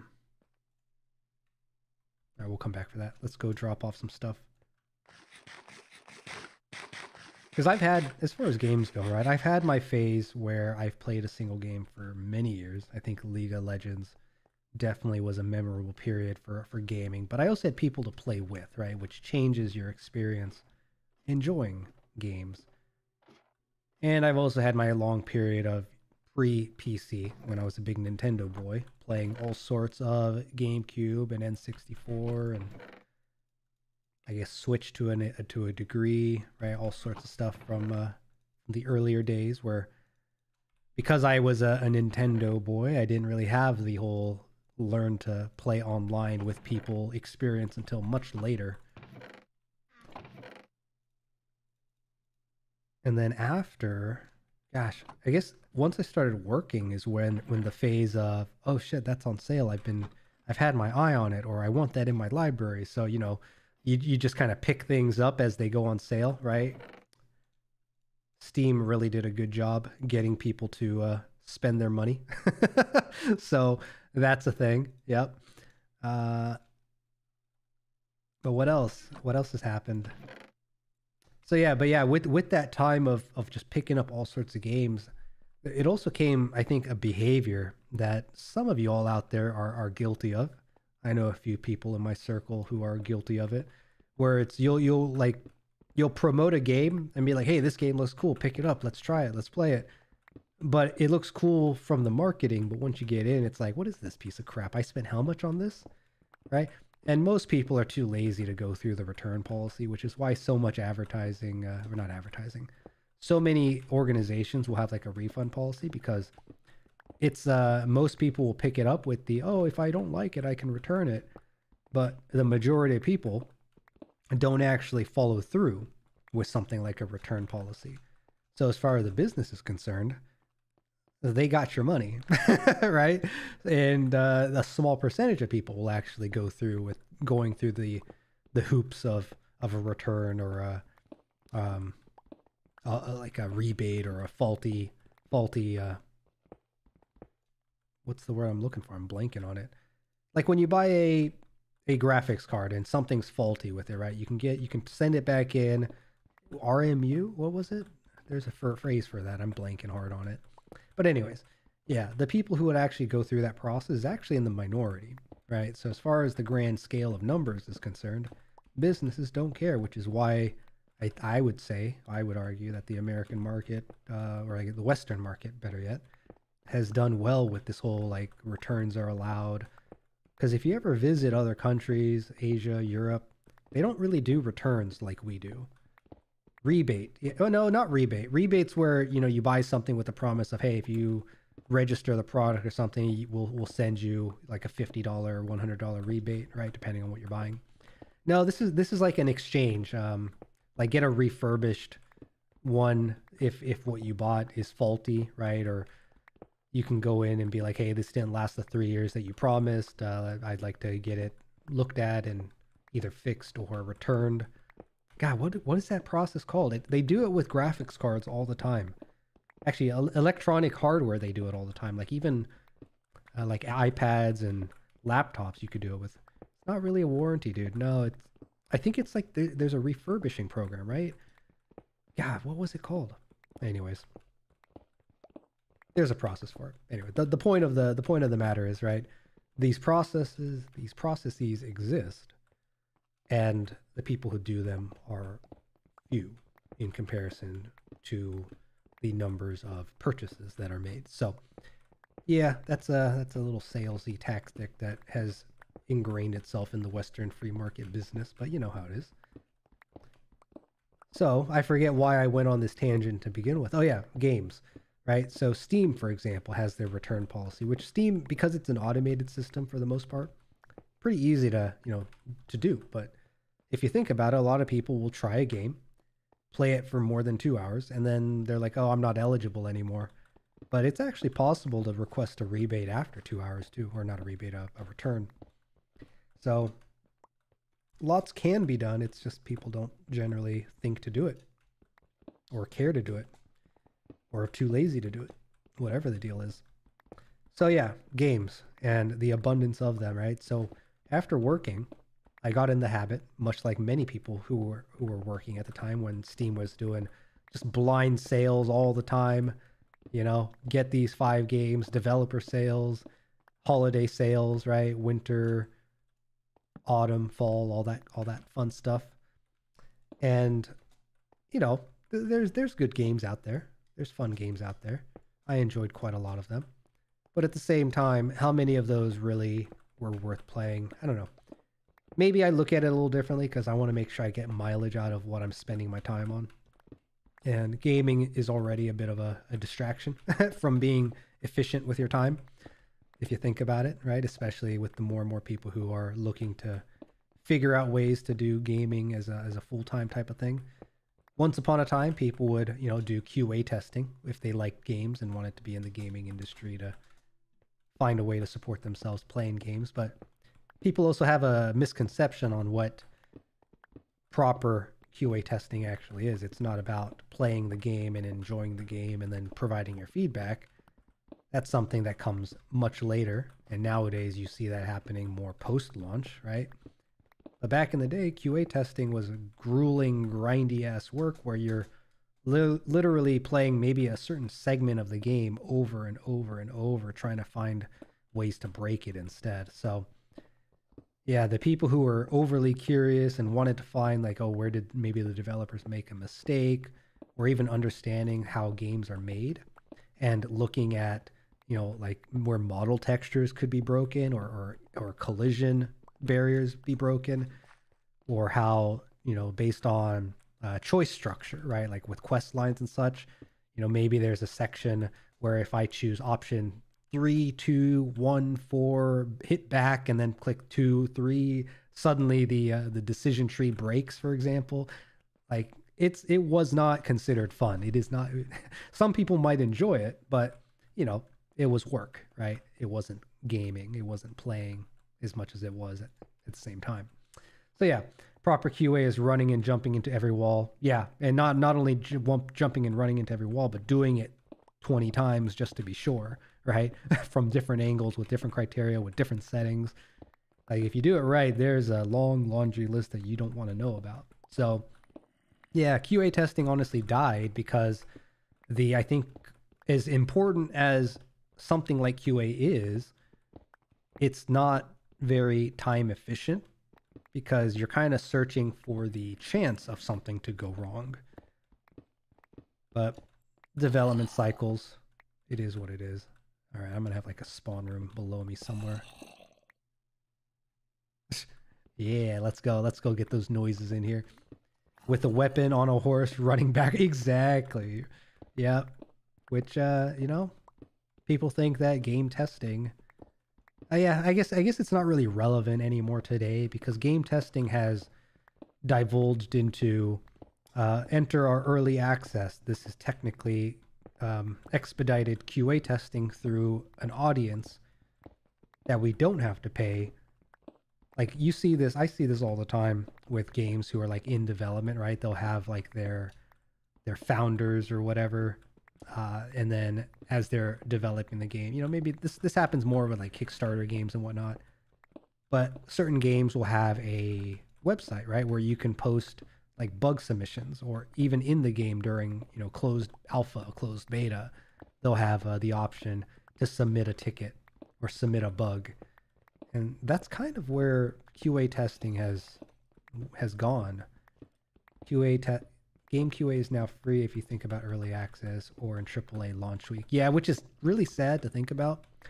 And I think it's a balance that business has made through marketing and pipeline, right? It's like, hey, let's release the game.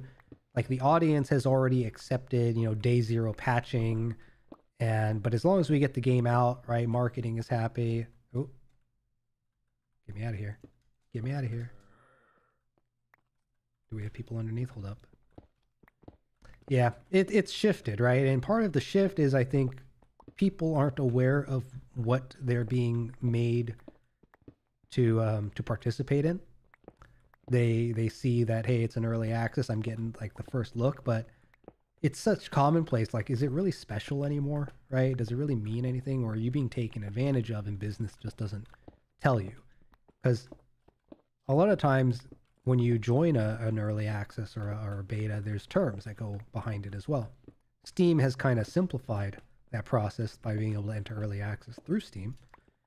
But anyways, I'm getting on a tangent here because I forget the reasons why. But yeah, it bothers me how as population grows and as business evolves, people are really kind of just being taken advantage of. And we're not, no one's really kind of talked about it. And frankly, gamers aren't.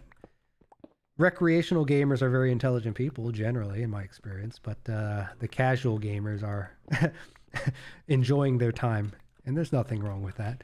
But companies have found ways to get you to spend money when you really probably didn't have to or didn't need to, or spend money on products that, frankly, in my opinion, kind of fall under the realm of a bit of false advertising, which is really messed up. But frankly, the entire advertising marketing sphere is, to a degree, false advertising, because if it was natural, there would be no need for it, right? So, to each their own, I suppose. But yeah, so this whole tangent came from me talking about, you know, buying too many games and kind of the phase of my life where I was making money, where it's like I didn't really have to think about it. I was just like, hey, I want that game, and I bought it. No questions asked. Whether I played it or not was another story. How much I played it was another story, but you know. So nowadays, as I try out streaming and try out different things out here and learn a little bit more about this creative space. I've talked about it plenty, but games are, I think, a low-hanging fruit as far as content and streaming is concerned. And I think the grand population of streamers who look at a successful streamer who does play games for half their time, it needs to understand that though that is a very, very small minority of people that are able to pull that off or have found any sort of success in something that frankly probably shouldn't have success. Yeah, if you really want to get into it. Oh.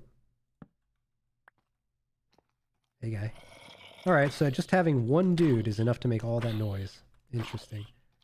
All right, let's put this down here while we're working on up here. So yeah, anyways, with games, I've kind of decided that, hey, it's like if I'm going to spend time playing a game, I better see a hell of a lot of potential in it, for one. It better be entertaining, obviously, right? No point playing a non-entertaining game. But because, you know, there is only a certain amount of time in a person's day, in a person's life and whatnot, I've also decided to, you know, through streaming, kind of understand a little bit about what kind of games I enjoy. Why do I play the things I do? Why do I enjoy the things that I do? And I think I've come across a handful of games that really kind of showcase what I enjoy, why I enjoy, and the community that I enjoy through playing them. So hardcore extraction shooters, right? Definitely fall in that camp. I think adventure games do have a special place in my heart. You know, those kind of RPGs and whatnot. Anything that lets you customize your character is a lot of fun for me. So yeah, I've slowed down overall in the type of games that I pick up because, one, if it's from a AAA, they're going to be making enough money regardless, right? People are going to buy that stuff, whether it's good or not. So if it's from a AAA, I've decided to just wait. I mean, I've always kind of done this anyways, where something comes out in the market, you know, a new console perhaps. Why buy it right away and compete with everybody when I could just wait a month, see what people have to say about it? I mean, hell, there was a phase of even gaming consoles where they would do their release and then you would find out that, hey, there's a hardware issue with the version 1 of this release, and the next model that was on the market got fixed, or they fixed it in the next model on the market. I think Nintendo had an issue like that with one of their early Switch models. I think PlayStation is pretty guilty of having that happen, right? I think there's a few cases where PlayStation, like the version 1 of a PlayStation console, has some or doesn't have something that a version 2 console kind of released after the fact, right? Pretty sure something like that has happened. For sure. Yeah, so I'm not losing it. So yeah, kind of slowing down and figuring, because there's the other issue I have with the gaming industry right now, which is they are churning out games because, gosh, I don't know if I want to speak to this in particular, but games get churned out as frequently as books do, right? Or other merchandise, and people are picking them up, spending a short amount of time with it, experiencing that moment, and then by the time you finish it, dozens of other games have released in that time period, right? You guys know what I'm talking about.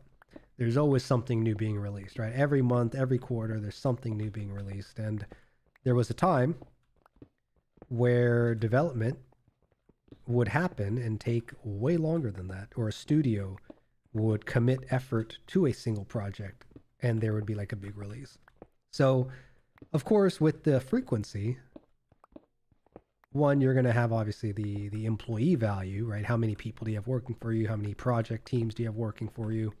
How many different kind of parallel projects are happening at the same time, which might affect certain games coming out at certain times and whatnot. But with that churning also comes the trend of software development, where it's like the quality begins to drop. And you see this so hard with the mobile market, right? The mobile market, There's always some subpar, shitty little app that you buy or you download that you waste.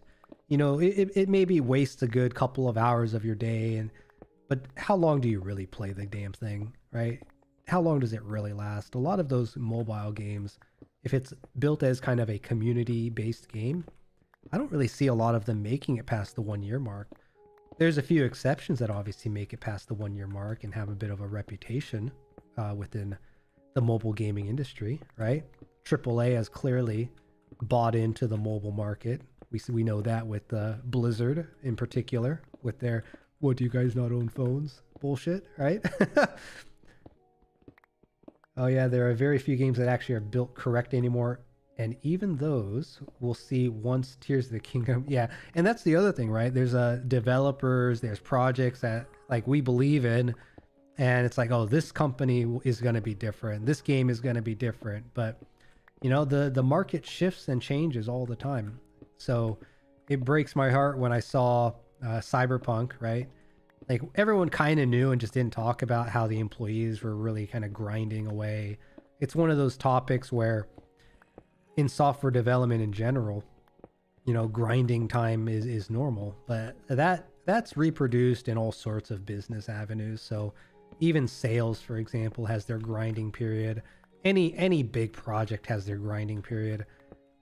And part of that is maybe, you know, subpar time management, but also nowadays in particular, it's pressure from marketing, advertising, business, right? Being like, hey, we said we were going to release this game in this day, which was planned, you know, maybe 4 years ago, where once upon a time you didn't have that level of transparency to say, hey, we're going to release a game in 5 years. It used to be, hey, we've been working on this game for the past 5 years. We're finally ready to tell you that it's about ready in the next 4 years to be released. So yeah, it shifts, it evolves, it changes. I get it, but man, am I not satisfied with the efficiency of it and the the humanity of it all. Definitely something was lost along the way, I think. Maybe you guys disagree, but that's fine. To each their own. Nothing wrong with that. But yeah, this all circles back to me talking about, you know, the games and the games I buy and the games that I play. And what's kind of changed is that I think a lot of the games that I enjoy are multiplayer at its core. But at the same time, there is a time and a place to enjoy, you know, a good story, right? And I think games in general are pretty unique in the sense that it's kind of the evolution of storytelling, right? You got people used to talk and share stories and share ideas that way. And then obviously, you know, radio was a way for people to connect over distance. And then television was a new visual media that people can explore from a distance. Initially black and white and eventually evolved into color. We obviously had, you know, paper and books and newspapers, and, you know, there was forms of writing that through time we can now transport across larger distances. And then obviously now we have the internet, where written media has completely evolved because it's always online, it's always connected, and it's no longer an issue of, hey, what are we going to print for today or this week, or what is going to be in this book. It's you know, people have web content or blogging, which is basically a living, I don't know, I kind of see it as like a living book to a degree. And then you obviously have, you know, online news sites which post daily, hourly, minutely, whatever the word would be for that. And the speed of it all has also shifted, right? But I think one avenue of business and marketing that kind of gets forgotten about is also, hey, with this speed, what can a person actually consume, right? And this again comes back to kind of that gaming conversation earlier, where it's like, hey, with all these games being churned out, how much of this content that's being made is actually getting enjoyed by people? I wonder about that sometimes. And I feel like with too many choices, right, you fall also in that habit of decision paralysis, where it's like, oh man, I have so many choices, I don't know what to pick. But I think it's important, right? If you find yourself in a decision paralysis state, especially when it comes to games, since that's what we're kind of talking about right now, stop buying new stuff. I know it might be hard, but worst case scenario, it goes on sale in the future. Rarely, with the way games are kind of distributed, are you going to come into a situation where a game is unavailable. The only people who are beyond saving are really going to be the ones who require the physical copies because, you know, the collector mentality. I know how that is. I have a degree of collector mentality myself, so I can understand what people might be going through when it comes to that. But yeah, you know, stop if you're having decision paralysis, stop buying games. Stop buying new games in particular, because you already can't decide what to play that's current or that you've purchased. What kind of good decision are you making by buying more? You know, if you do buy new games, make sure it's something that you plan to play. So that's an easy to solve solution there. Decision paralysis. Stop buying games. Become overly selective with what you buy. And make the best of what you got, especially if you're already tight on like money and stuff. It's funny to me when people ask, you know, dude, how did you manage to save so much over time? It's like, well, how much are you spending and what are you spending it on? And are you actually using what you're spending, right? So it's ironic, sad. I don't know what the proper term is, but people buy a lot of useless junk.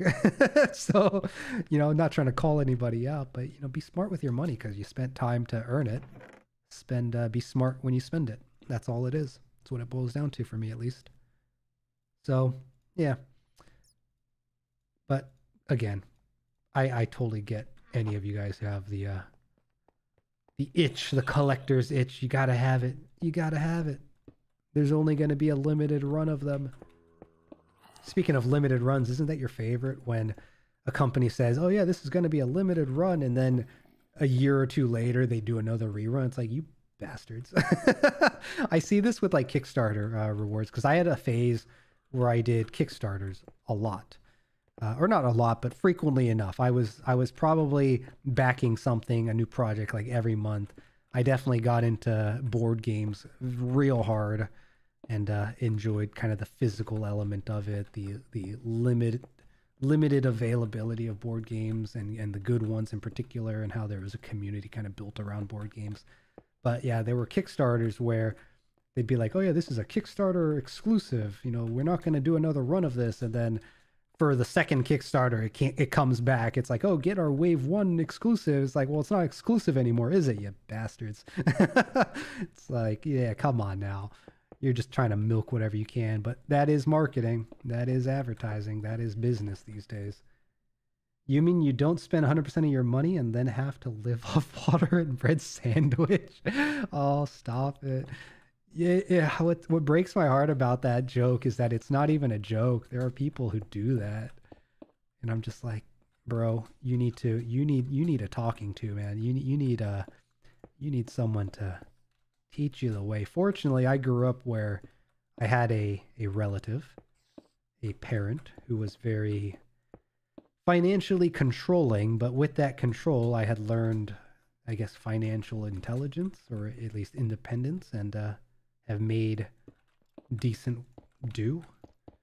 But man, hearing stories about people, especially who donate to like particular streamers, you hear this story way too frequently for my comfort, at least. But it's like, oh yeah, you know, I spent all this money and now I'm getting evicted from my home because I couldn't pay rent. It's like, you idiot, you kind of deserve that one. Right? It's like, yeah, you probably have some more important priorities you should probably have thought about, my guy. So yeah. Spend your money smartly. It's your money. Don't give it away to a business just because they promise something. Do it because you get something that you find valuable in exchange.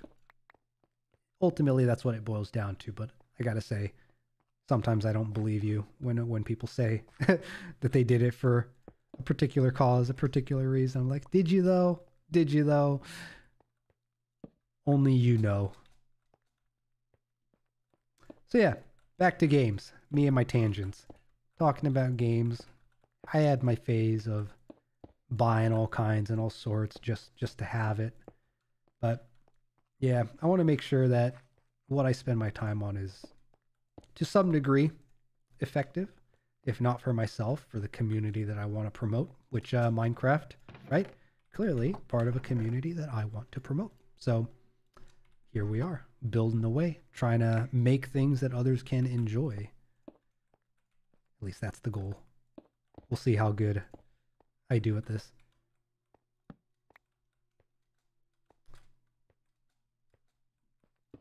Oh, gosh, come on. Sometimes the placing of blocks is not as cut and dry. Maybe it's because I'm not doing it the smart way where I'm walking backwards in a line. That seems to be one of the best ways to lay down a series of blocks. You just go in a straight line. And me over here doing these funky ass angles. Oh, hey guy. I gotta get those guys to stop showing up in here. Maybe eventually. I think it's because they're like 3 tiles tall, right? Eventually it'll be brought down to 2 tiles, I think. Maybe not. I don't know. We'll find out. My mom has a very financial job, so I've heard a lot of the debt horror story. Oh, don't even. As much as I'm curious about it, I believe it. I believe it. Maybe I was fortunate to have a relative that, because I grew up in a business home, they, help me understand kind of credit early on. Like around the time I got my driver's licenses, or also around the time that I started getting a joint credit card to start building credit and whatnot. It could be a fun pay. Oh, 100%. I actually kind of want to wait for them to show up, but at the same time, I don't understand how they show up and what causes them to show up. But spawn stuff will come after. I got to get this. I got to get the structure done first. I've heard some and just yeah. So I hope anyone out there is being responsible. I hope all of you guys all sound very responsible, or at least the people that I want to surround myself, I want to make sure are doing well. So I'm not a financial advisor. I'm not a lawyer, but anyone is part of Project HiVECORE. If you want to talk behind the scenes about life stuff, I will share my wisdom, what little I have, what intellect I hope to continue to nurture and grow.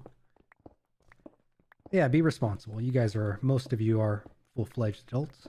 Hopefully you know what you're doing. But one aspect, right, as part of the gaming and part of the HiVECORE and the whole initiative, and because you guys are here, I'm talking about it too. But yeah, I want to make sure it's something scalable, something that people can learn. For those that are maybe orbiting, that are from a younger audience, because as part of Project HiVECORE, I've done a lot of research of the market and looked into kind of demographics and usage patterns and all sorts of fun, wild, for many of you probably boring topics. And the vast majority of a third of these platforms are people under the age of 21, and a fair chunk of people, about a third of the people who are on these platforms generally range from the 21 to 34 range. So it is astoundingly, understandably, a younger audience. And I'd probably argue that a person really doesn't understand what it means to be an adult probably until they're 23 or 5. Because thinking about it, right, for anyone who goes to, like, say, university, you're going from a place where you've had your handheld for the longest time, high school, junior high, whatever. And then you go to university, which frankly, university, an undergrad program is really just high school 2.0, in my opinion. Certain universities and their programs might help bridge that gap to the real world. But yeah, if you're in an undergrad program, I would argue that the majority of people are probably skating by in a more social high school setting that is now less about the classroom and more about the education and people and the entertainment that is on those campuses, right? Because people who are in grad programs generally, from what I've seen and heard, have a very different mindset going to the higher education campuses, right? As opposed to someone, say, coming directly from a high school or a prior education. And yeah, by the time you're done, you're probably about 20, 21, 22, 23 years old, I think, for the average university student. And, you know, once you get out of university, then it's like, well, good luck. You're kind of on your own. Maybe if you moved out and you're independent, good for you. Struggling with your part-time work. Maybe if you're lucky, you'll get an internship, which is I don't like the internship programs because they ask too much with little pay, if not no pay. And I think that's a fucked up program.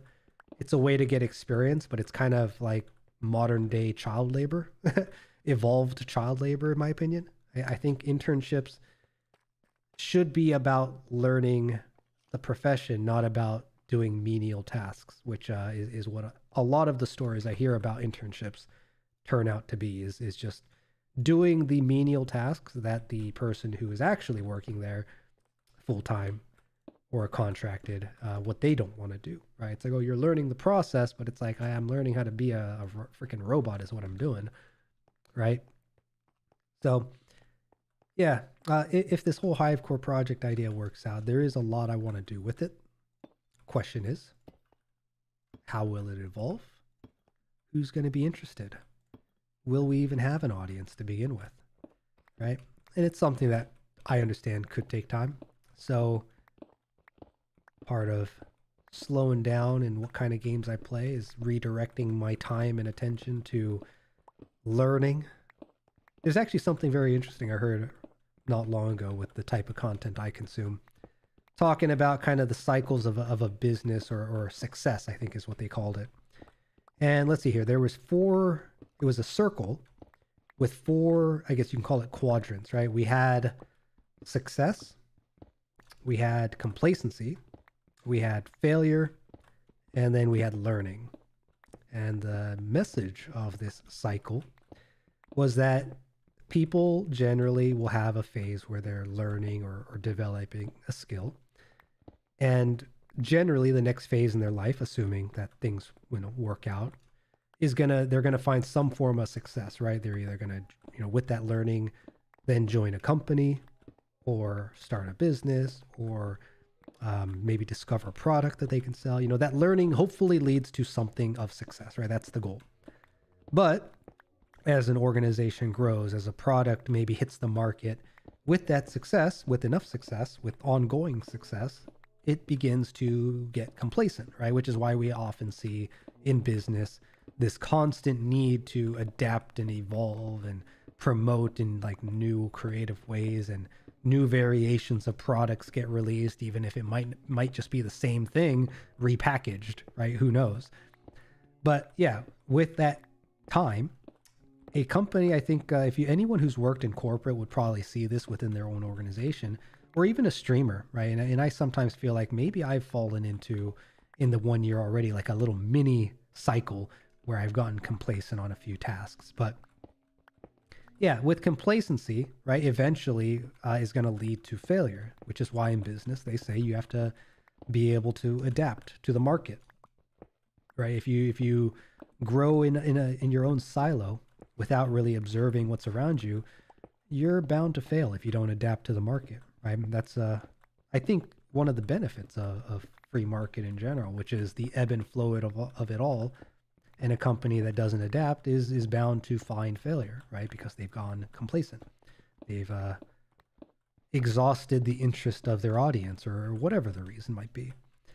But at the same time, I think our modern day free market isn't really a free market anymore, because people can now use that success to take advantage of others or snuff out their competition, or whatever the reasons might be. But it's definitely vibing with me to be less genuine than what the original intent of a free market was meant to be, which is too bad. But then again, also the population is guilty of it if that's the case too, because we've enabled it and allowed it to occur, which I find a lot of parallels with this cycle and life in general, about people who grow complacent and fail. They never understand that, hey, okay, what I've done or where I am at can be avoided in the future, but they never really spend time to think about it or reflect about it or consider right? The learning phase of what they could do to change it. And fortunately in the streaming world, in the VTubing world, I do see a lot of potential, budding lights of potential out there. Little faintly glowing stars that have so much to give, and with the growing population of the universe, it's difficult, I know. So, yeah, big dreams. We'll see how far we can take it. Soon, 2023 is going to be our year.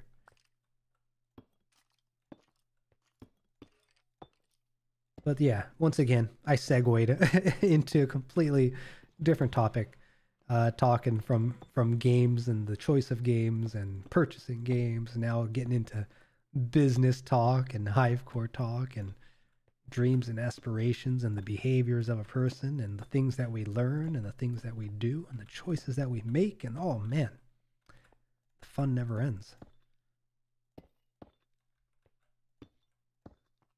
I just noticed you named your pickaxe emotional support. I did. Because, you know, we have our, this is my axe, which is, I missed it. I guess pickaxe would have been more appropriate, but I wasn't thinking properly at the time because we do have proper axes in the game. So, you know, when this pickaxe is reaching the end of its time, I switch over to emotional support to keep me going. I don't know. It's what came to mind. Okay. Yeah. It is my emotional support. Now, if you make a sword, it'll be physical. Oh, that's an idea. You're giving me ideas. Let's go. This will be slashing damage. This will be... It's just the most generic, obvious naming. Let's go. I'm ready for it.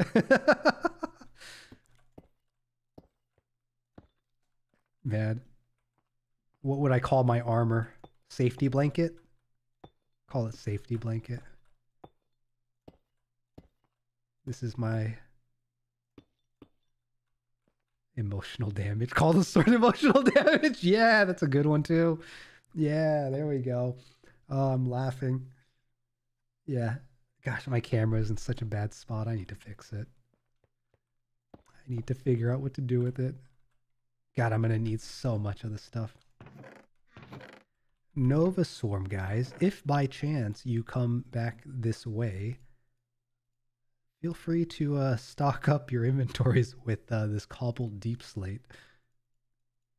Because apparently I'm going to need a disgusting amount of it, as I already have been using it up. Load up my inventory. We're going to be doing a lot of placement today. This is going to start looking like the Mines of Moria.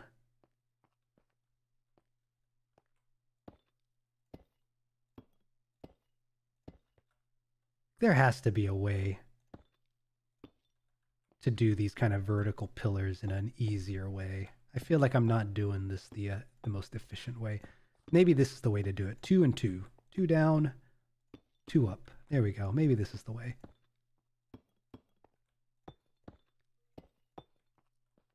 But yeah, anyways, more random banter. So decisions. Yeah, decisions. What you're spending your time on. Video games. I enjoy, yeah, in the medium as a platform, right? So yeah, we're talking about like the storytelling and how it's evolved from paper to books to radio to TV to now, you know, on-demand videos to, you know, things that are happening live. And then obviously video games are somewhere in that mix where it's more of like it's like a storybook that you can partake in. And as much as, you know, it's a funny me saying that considering how the majority of games that I play are shooters, most likely. Excuse me. But yeah. I'll be there in a bit. Be there in a bit. My emotional sword is coming. You're going to be delivering some deep slate for me. Thank you, dude. I think you're doing it the most efficient way. Yeah, this is, now that I'm kind of doing it in this pattern, it does feel like this is probably the best way to do it. Yeah, this probably is going to be the best way to do it. I hear something.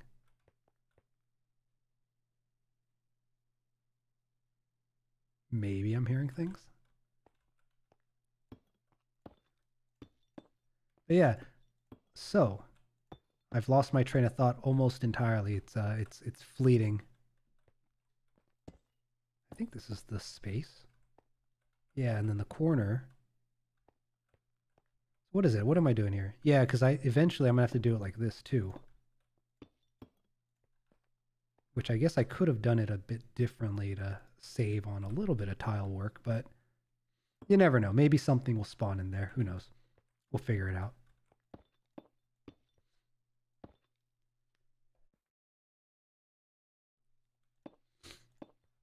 Right? Because the idea here now is that if I make an entire room here, as part of the maze, there's going to be a ton of these little rooms. And with these rooms, right, there'll be a narrow hallway in between, which is just going to be the single tile. And this is probably going to be the easiest way to maybe change things in the future too. And I think what I would like to do is make like a large room in the middle. Or maybe there'll be like a few quadrants where I make them larger rooms rather than these small little boxes. These will be like the transit corners of the placement. We'll figure it out. We'll figure it out. But for now, yeah, I don't want to place too many of these tiles immediately just because it does seem to take a little bit of effort to break these down. For now, we're just going to place them in one direction on a particular axis, and then we'll expand it based on how things look after that.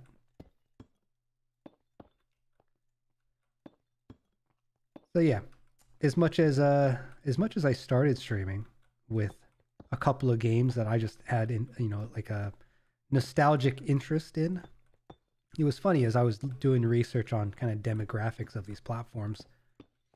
One of the demographics, I believe, for YouTube was something like 20 or 30% of people had claimed through whatever polling must have been done to gather these demographics.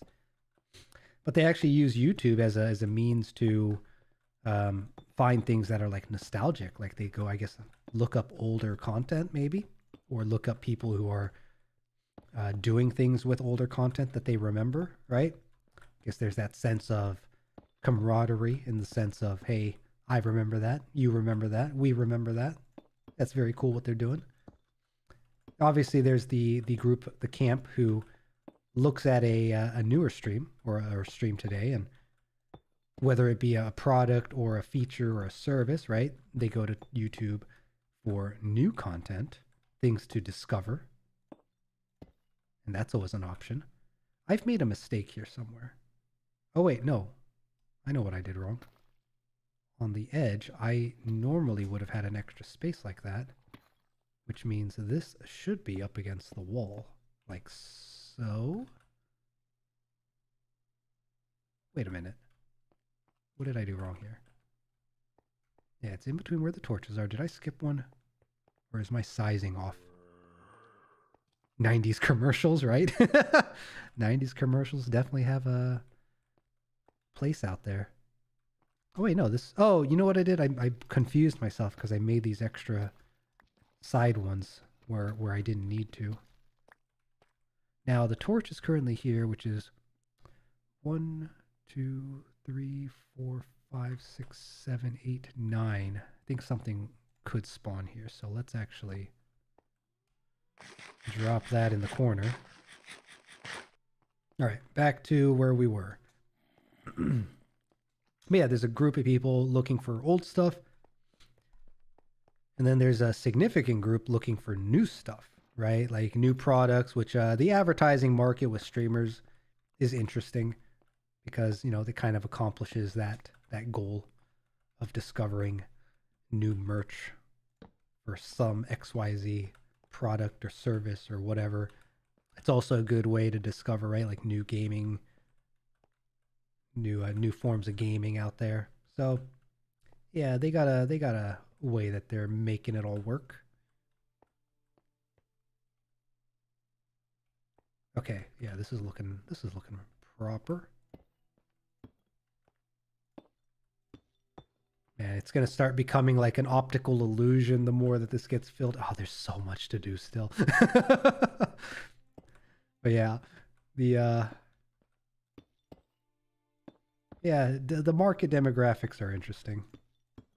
YouTube as a platform is fascinating. I appreciate YouTube to some degree, as much as a lot of YouTube has divulged into kind of corpo-tube, right? People, organizations with money somehow are getting kind of prioritized or featured. But it's also, I argue, the audience, right? The audience, you know, looks for that stuff too, because it's something that they know, it's familiar from TV. It's something that you can find outside of the internet. So when they go to the internet for it, right, they find these kind of common and mainstream personalities and products and whatnot. And one of the cool things about the internet that I think is only recently starting to get capitalized on is the ability for independents to really start working on things online that they love or want to grow. You see it in a few different, you know, different capacities. I mean, hell, I grew up with parents who had a business online,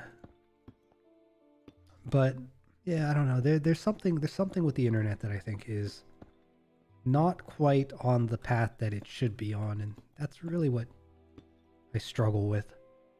Because with the growing population, especially the growing population of people connected, like, how are people working? How are people meeting? There's ways to do it, obviously. If you really wanted to, you'll find a way. That's true.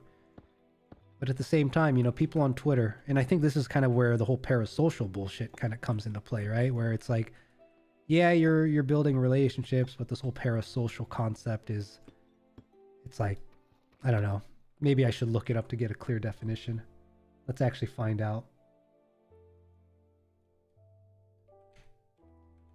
So parasocial is defined as a one-sided relationship, especially between celebrities and their artists or fan or audience or fans, right? So that is 100% something that we see with streaming and their audiences. But gosh, is that an issue with the streaming, or is that an issue with the platform, or is that an issue with the audience? I kind of argue it's an issue with the audience, because I feel like there's a certain degree of camaraderie that we have online, but at the same time, you know, there is a large population of young people who literally grew up on the internet. Like, the internet is how they connect. It is how they build relationships. And I'm not really, I can't say that I'm necessarily in that camp. I mean, I do make connections online, but I don't know. I feel like with the way some folks have commented to me behind, more privately at least, that my way of interaction online is a little different from, or at least my reaching out to people is a little different than what others have experienced. And I think Twitter is a good example of parasocial gone wrong, because I think the one-sided nature of it, I mean, you see this in like anime and shows where you have that relationship where it's kind of one-sided, right? One person thinks it, but the other doesn't, type of deal. But I think there's a degree of maturity that comes with understanding the boundaries between this whole parasocial crap and proper friendships and relationships and emotions and whatnot.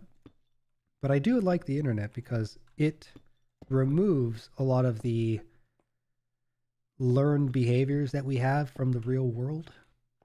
A lot of our, I guess, preconceptions that we have when we meet somebody or speak to somebody. Especially the VTubing community is, I think, special in the sense that the majority of VTubers, at least, right? Like, if you work to any capacity to VTube, you're not just trying to stream, you're trying to connect somehow, I think, because streaming is easy. You just put a camera on, you go on. The hardest part of streaming is actually committing to going live in the first place, right? But once you do it, it gets easier, unless, you know, the internet bullies you, because the internet can. Yeah, cyberbullying is really something that hasn't been fully addressed, I think, by society, which is an issue. You know, I don't know. Maybe it's because I also grew up with a good figure that kind of helped me understand that, you know, it's really to each their own. You know, you go with the flow. You let people be people. If you want to, you know, call out and say, hey, you know, you piece of shit driver, why are you driving like an idiot? You can do that, but, you know, don't make it personal, which here's a, let me read this comment. Maybe I'll get sidetracked in a little personal story that I haven't really talked about ever to anybody. But yeah, corporate VTubers are a lot like the idol industry with all the different entertainment companies. 100%, I agree.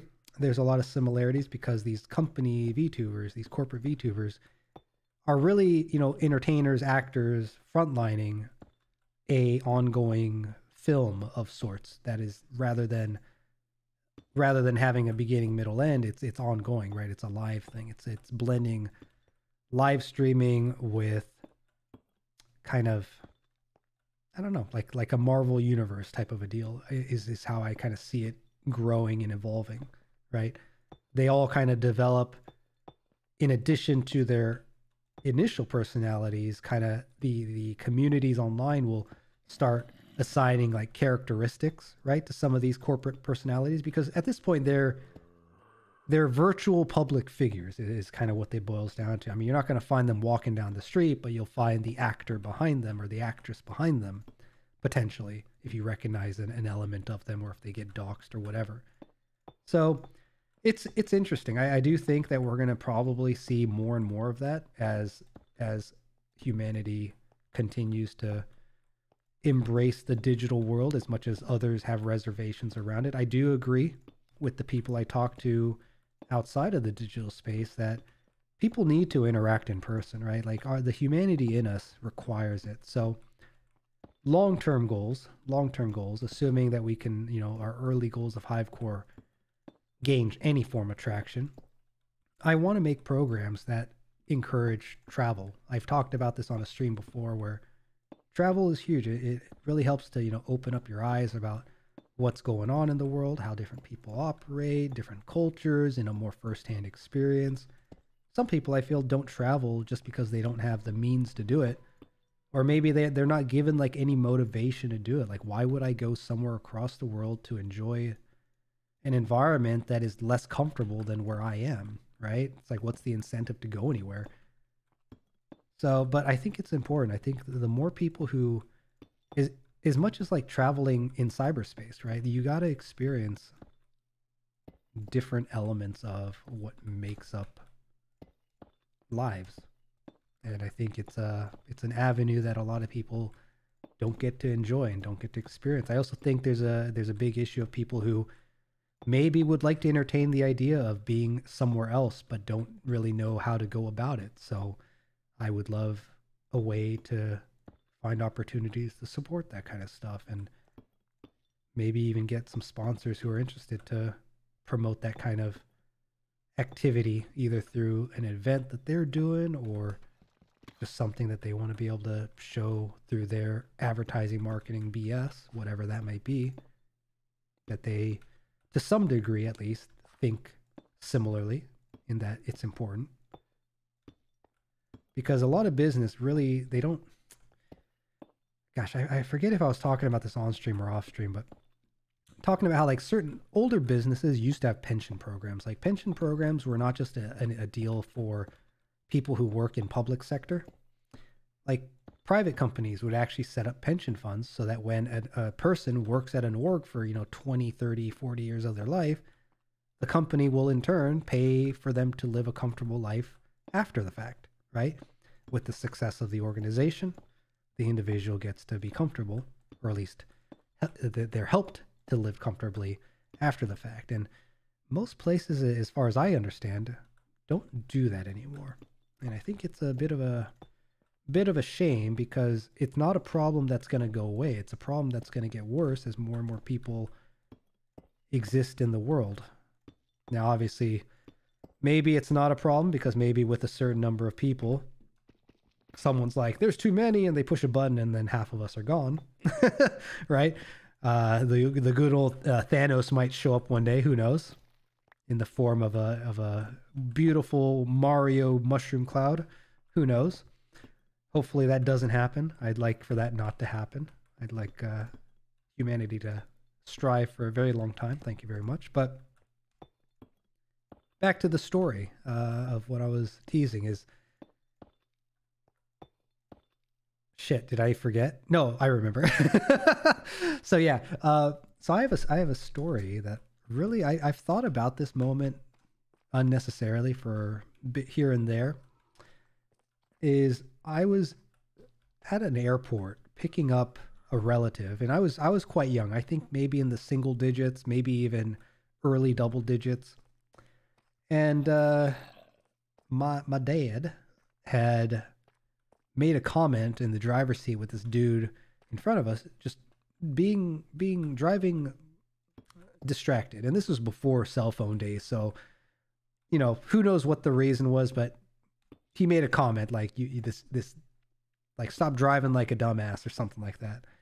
And I think I had made a comment immediately after, being like, wanting to be, you know, the small kid that I was, being all, yeah, that guy, what an idiot, or something like that. And just instantly out of nowhere, I get a huge fucking hand on my leg, and it hurt. But I think I was caught so off guard that I just kind of like stared at him in shock, like, why did I just get smacked and slapped on my leg? Like, what the hell just happened? Why? I just did what you did, but different. And he had said something along the lines of, you know, I think he even struggled at the time with like the message that of why he did it. But I think what I summarize it to today is, he was telling me, you know, don't insult the person that you don't know, because the difference of what I did is I insulted the individual, whereas he insulted the behavior, which, this is, again, me reading far too much into this crap, but it was, I think, a lesson learned that stuck with me for more years than probably even I realized. Yeah, it is a good message, right? Or at least I like to think that if that was his intention, through his actions and message, that is what he intended when it boils down to it. Because, you know, on the internet especially, like, this is such a stupid thing on the internet where people get canceled for the dumbest reasons, or like one bad take and the internet bands together. It's like, oh, you're dead now. I can't believe you did that. You've made a poor mistake. You've turned down the wrong corner, my friend. Your time is now up. But it's like, you know, to each their own. Don't insult the individual, make a counter argument. And a lot of people can't do that, which it makes me a little sad.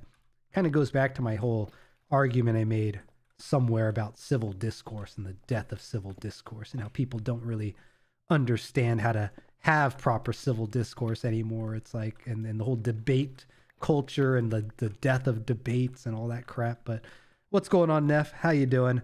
You like my Mines of Moria? I know, right? Look at this. I'm actually making pretty good progress rambling on here. But this is the phase 1 of properly building to make this maze of ours that I'm working on. Maybe less of a maze and more of a dungeon exploration, don't get lost for too long situation, but we'll see what happens. But what's going on, Neff? What's up with you? What did you have going on?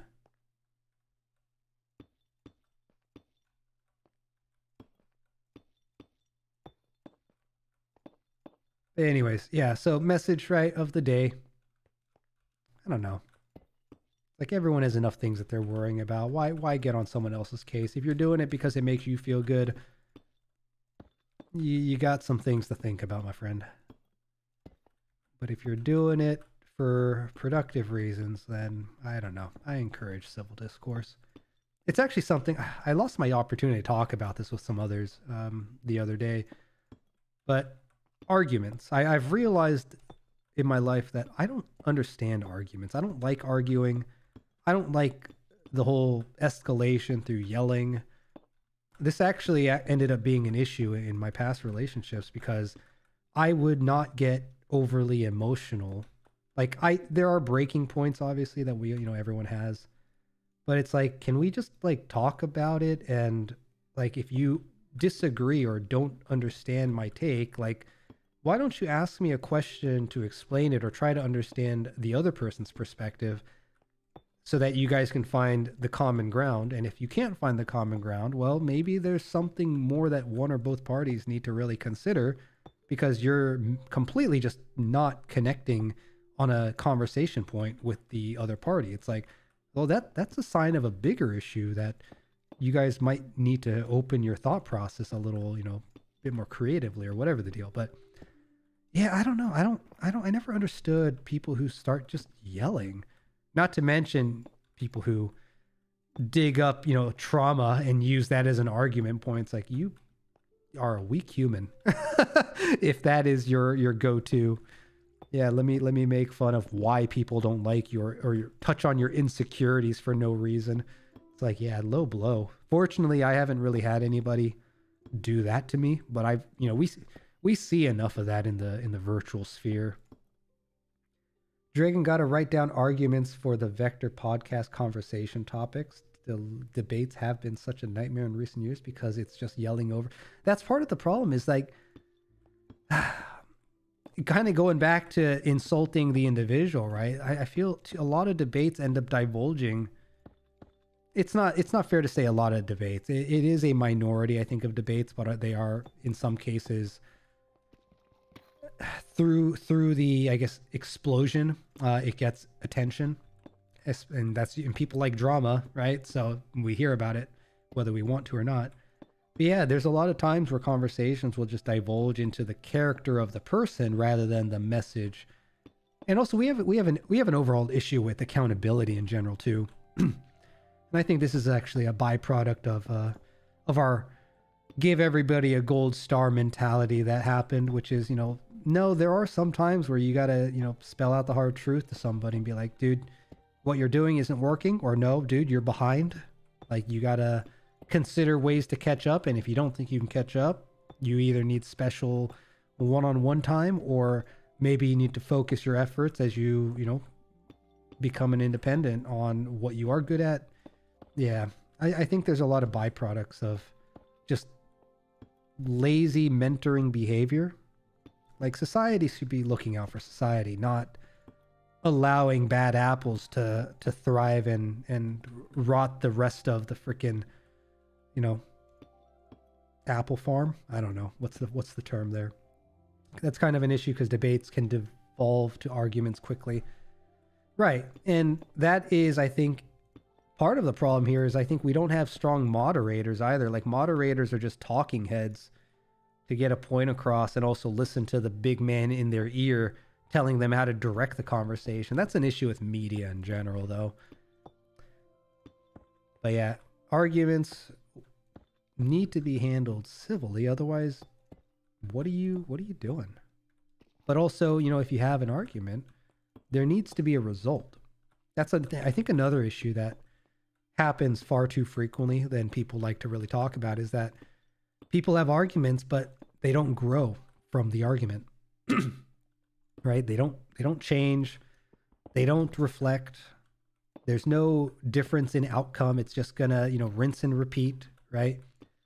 You dust it under the rug is kind of what happens. And it is too bad that, you know, things like that happen.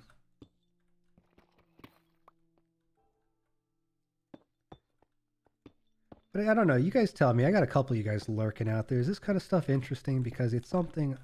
I hear bits and pieces of people talking about it, but I don't really hear streamers really getting into this type of conversation about just life and the world and decisions and experiences. Some do in bits and pieces, but a lot of streamers are out there trying to entertain, right?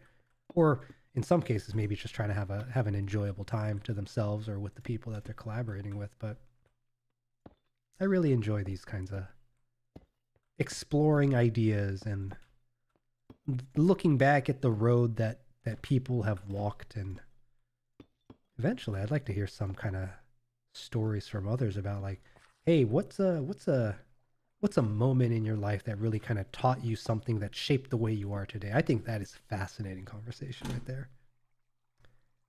I like to hear your thoughts on stuff. I just tread carefully because I don't want you to get executed. I don't care. This is an issue with the internet, is that there are, you know, takes that people have where, yeah, it's a bad take, but I think part of that also comes from people not really thinking through what they say, but also people doubling down on the things that they say. It's like, oh yeah, I fucking meant it. But it's like, well, no, if there's a backlash of something that you said,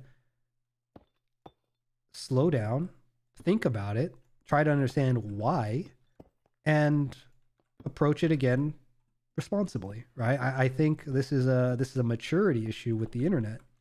As much as there are mature adults on the internet, I don't think the engagement across the internet is necessarily mature. I think the internet alone, as a budding creature that it is still pretty young. And I don't want to see it young forever.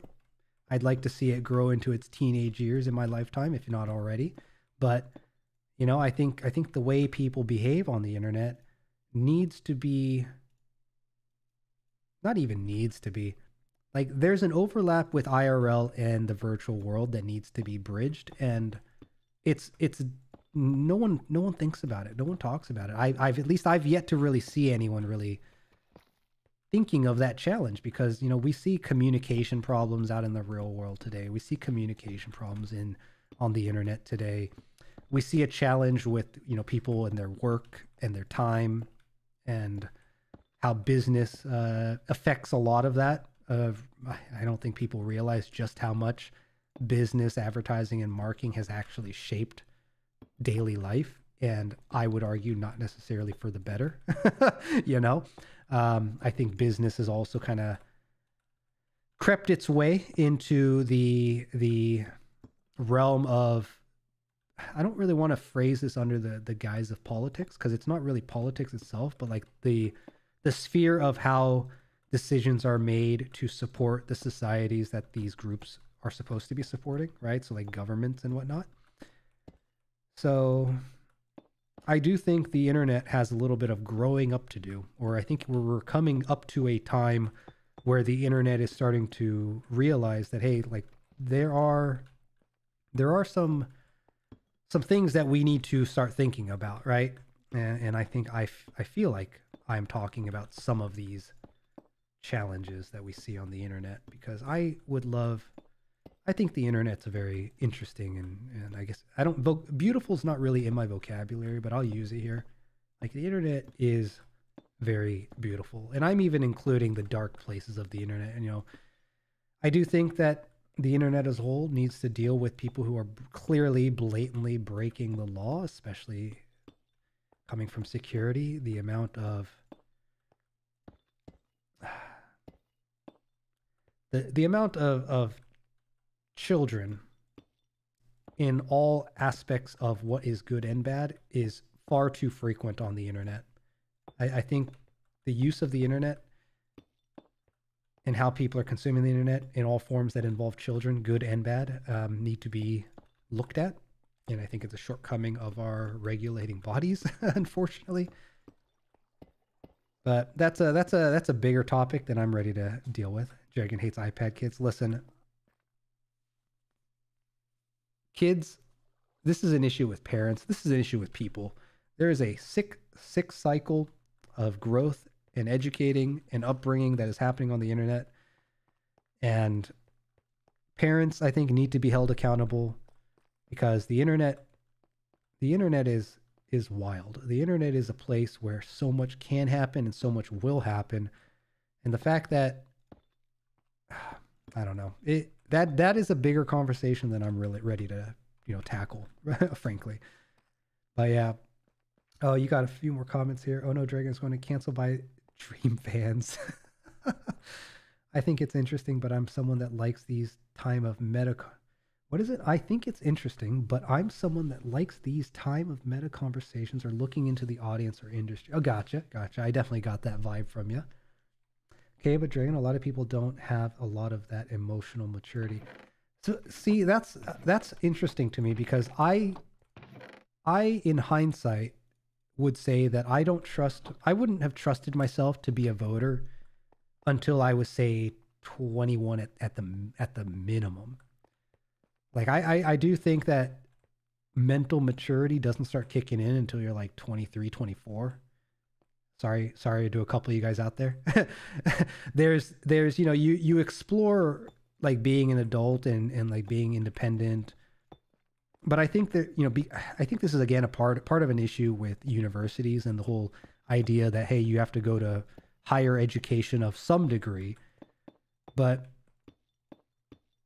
yeah, becoming an adult, I think, really requires a degree of like independence. And a lot of people nowadays can't find independence. A ton of people are kind of stuck, I feel, living at home with their parents and unable to kind of explore their own independence because of, you know, issues like that.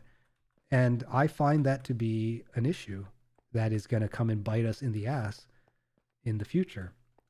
And it's something that society should have had a solution to, or have been forward thinking enough to account for, because we've been seeing it growing and increasing for freaking years, right? But the fact that we don't have, like, you know, affordable housing for a greater population of people is calls for something. The fact that we can't solve, you know, say like the homeless problem is the thing. And I know a lot of that is multivariate in the sense of, you know, what's the emotional state? Are there any sort of like emotional trauma?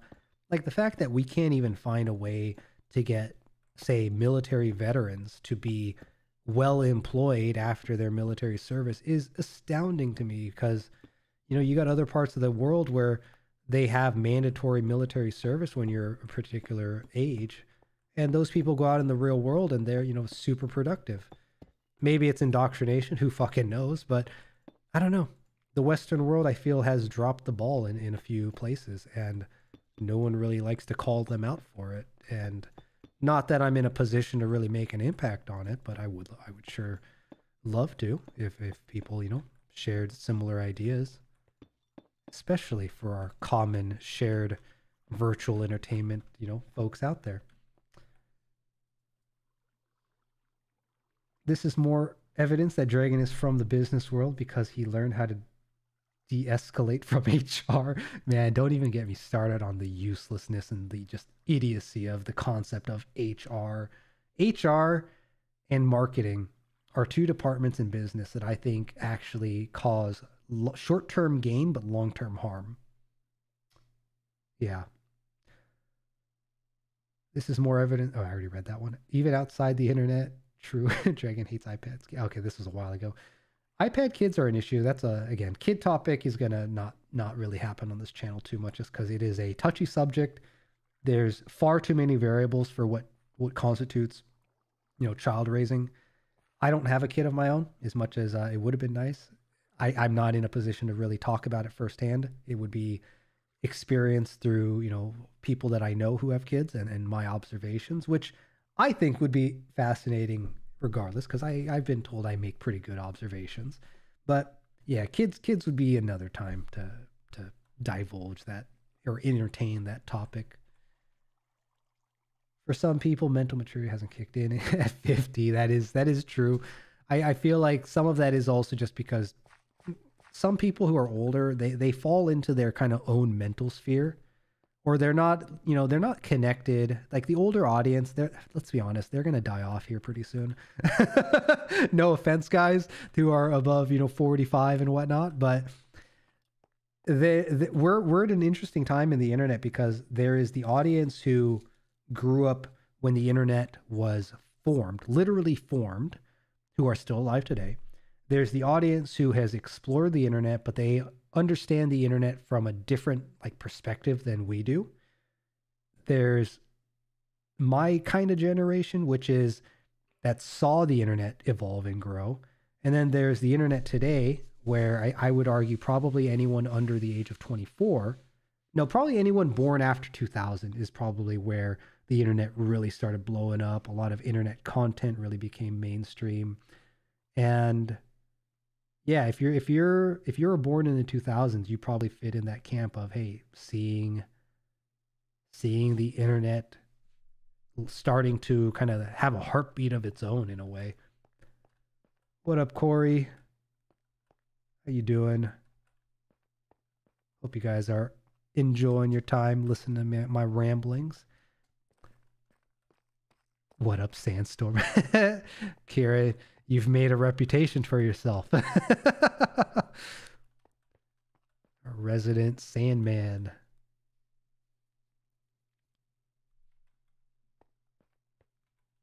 Children scare you. Children are only scary because they are raised to become menaces. They are raised through the bad behaviors of their parents who don't have enough time for them because they're too busy working to make a better life for them. But yeah, there's a ton of reasons. There's so many. Oh, ow. There are so many reasons why children are not as well behaved as they should be, could be. There's so many reasons. I got so many opinions on kids and parents. But again, I don't feel like I can talk about it right now just because I'm not in the parenting camp. So my opinion doesn't mean anything because, well, you don't have kids. No, I think I've seen parents who raise kids properly. The kids are well behaved. If they're not well behaved, all the parent has to say is say something. The kid, understands. The kid doesn't get beat. It's all chemical. It's all not chemical in the sense of drug your kids, but chemical in the sense of, learned behaviors, reinforcement, the way the brain works and the way the brain reinforces behaviors. Because frankly, early on, before a kid and their consciousness and self-awareness and thinking really kicks in, they're all operating purely on just learned behaviors and whatnot, Not to dehumanize, but it's just the way it is, right? And there's nothing wrong with the way it is. We just gotta accept and understand it and treat it properly rather than letting advertising agencies make frickin' patents on behaviors and how to interact with their behaviors. So stupid. It really makes me sad. I feel like that shit should be instantly deemed like illegal. Frickin' patents on people's behaviors. So fucked up.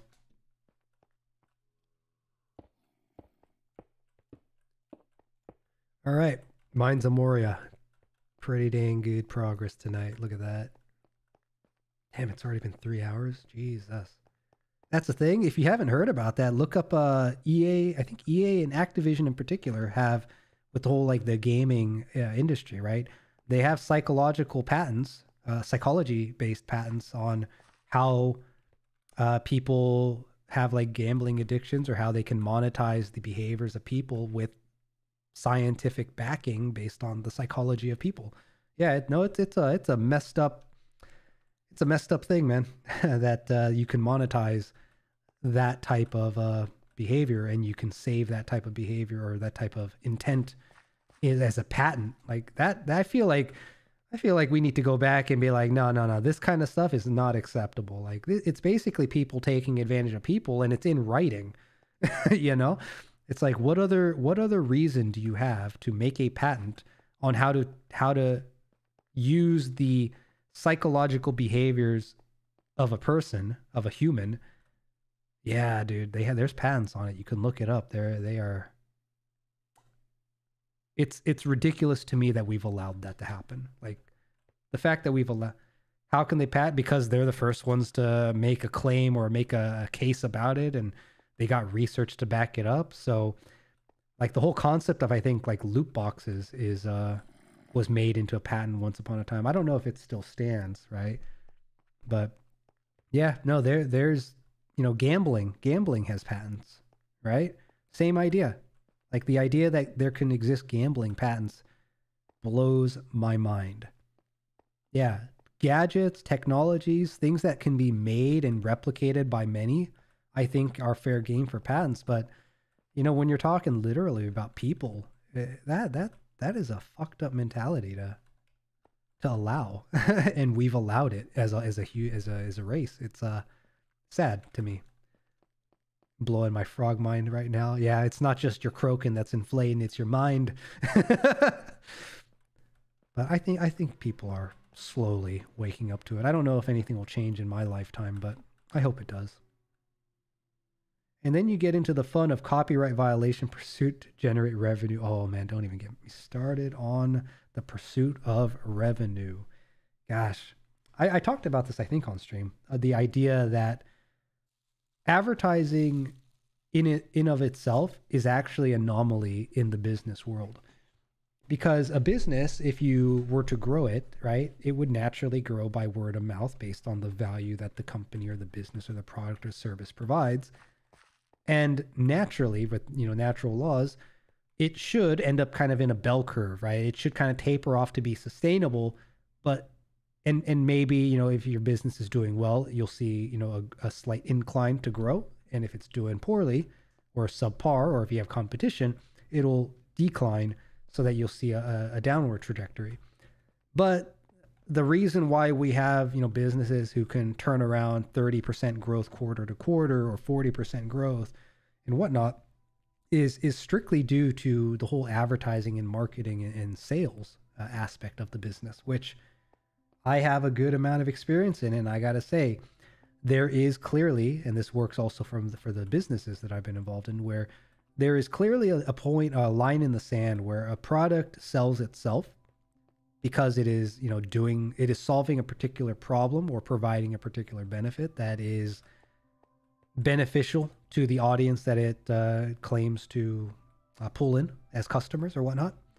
And there's a point where other solutions out there exist, and your product or service begins to decline in functionality, usability, value as a whole, whatnot. And then you start to see that downward trajectory, but you can change it. You could bend it. You could twist it by forcing sales messaging and marketing messaging and pushing advertising, which all grows a business, true. But at the same time, a lot of that is artificial, I find. And that is a bit of a shame that it is not nearly as, how do I want to phrase this? Doing that takes away from other organizations who likely deserve finding success. Because now what you're doing, and we see this when companies, you know, buy out other companies or buy out the technology of other companies, right? That you've completely snuffed out the potential for an individual to thrive because the big man, the big company has come in and gobbled them up, essentially, right? Which is fine if it's a mutual agreement, which a lot of times it is.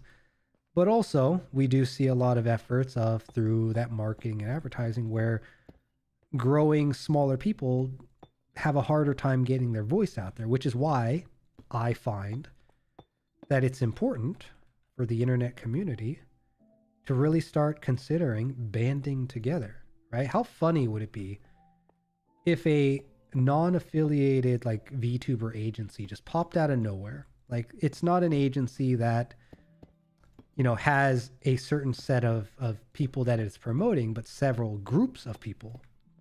Groups of groups will maybe even consider that it's promoting, and each one is independently kind of operated and supported, but then they are able to go up against the mainstream guys, right? It's like there's no reason for that not to happen. It's just business and education has taught us that there has to be an exchange of something directly consumable in the form of typically like funds. Yeah, it's kind of a guild hall idea, right? Like an adventurer's circle, like people working together for a common thing, which I'm not going to say that HiVECORE is kind of, oh no, oh no, oh no, oh no, oh no, stop. You punk ass bitch.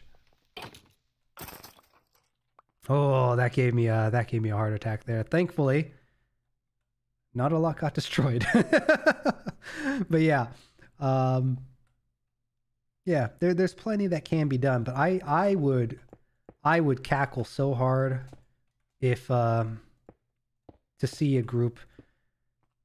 Gosh, I feel like, you know, maybe the VShojo girls kind of sort of pulled it off a little bit, but they're again falling into this traditional kind of agency, and it's self-indulgent. I think I don't know. I think the internet as a whole needs to find. I'm going to need torches down there, true, but at the same time, nice try, Rigel. I caught you and your glowy ass armor. What's up, dude? Are you in one of the channels? He is over here in Proc's chat. Let's see. Is it gonna work? There it goes. Took a second. What's up, dude? Hey, I brought some stuff. You did? Presents for me? Are we gonna be vomiting them here, or did you bring it back We here? can go back up top, I guess. Make things a little cleaner. Or I guess over here. Do I even have a room for anything? All right, Rigel Mikado, everybody of Nova Swarm, bringing us gifts from. Here, actually, you can use this box here. Oh, was that Sick. you? Oh, and you got a little skull thingamabob chest. Nice, nice. Smart move. Very There industrial. we go. More deep slate. Your timing is actually perfect because I think I'm out. I also brought some tools. Hell yeah, tools.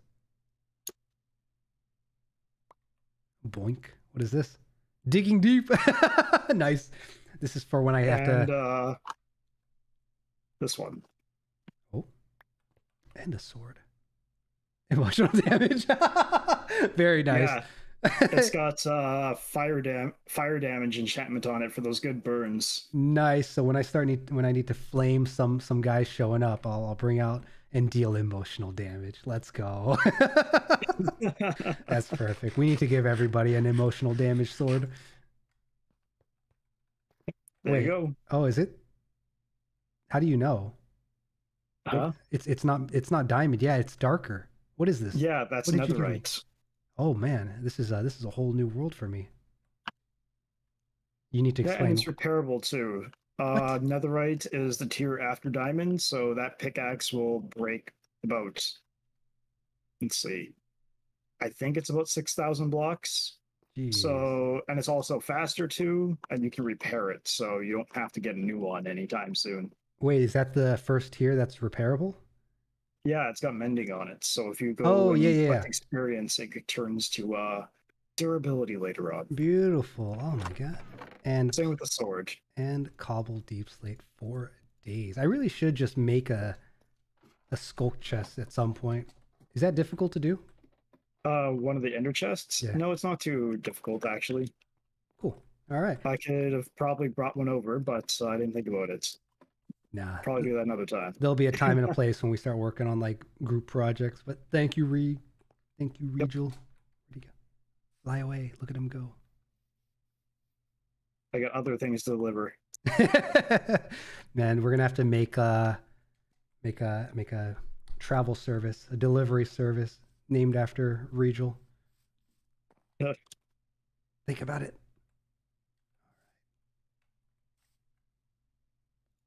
All right, we're popping back up to our channel here. Thank you, Rig. God damn it. All right, well, this is going to last us for a good while, so I guess... Huh? Wait a minute. Oh, I thought I saw something up here. I was like, wait a minute. Nice. All right, we got cobblestone. That really was perfect timing, too. We were just about to run out. All right, let's keep our main sword for now. We'll save that one for when we need to... Hornet delivery. Yeah, there we go. Yeah, I found enough for 5 tools in the last pit. Very nice. Thank you, Rig. Give him a big virtual hug. So yeah, I've completely lost train of thought of what I was talking about before. But, you know, yeah, I got too many ideas. I know it's a lot of wishy-washy, idealistic bullshit that I talk about from time to time. I would love to find ways to help shape at least a small corner of the digital space to be something that can sustain a greater audience, especially because I know there are thousands of very talented, very creative people out there, and I cannot fathom that with the right messaging, you know, going to people and being like, hey, would you like to work on a project together that is mutually beneficial? I don't see why not. I really don't. Like, if somebody could help provide me an argument of like, why would somebody not want to?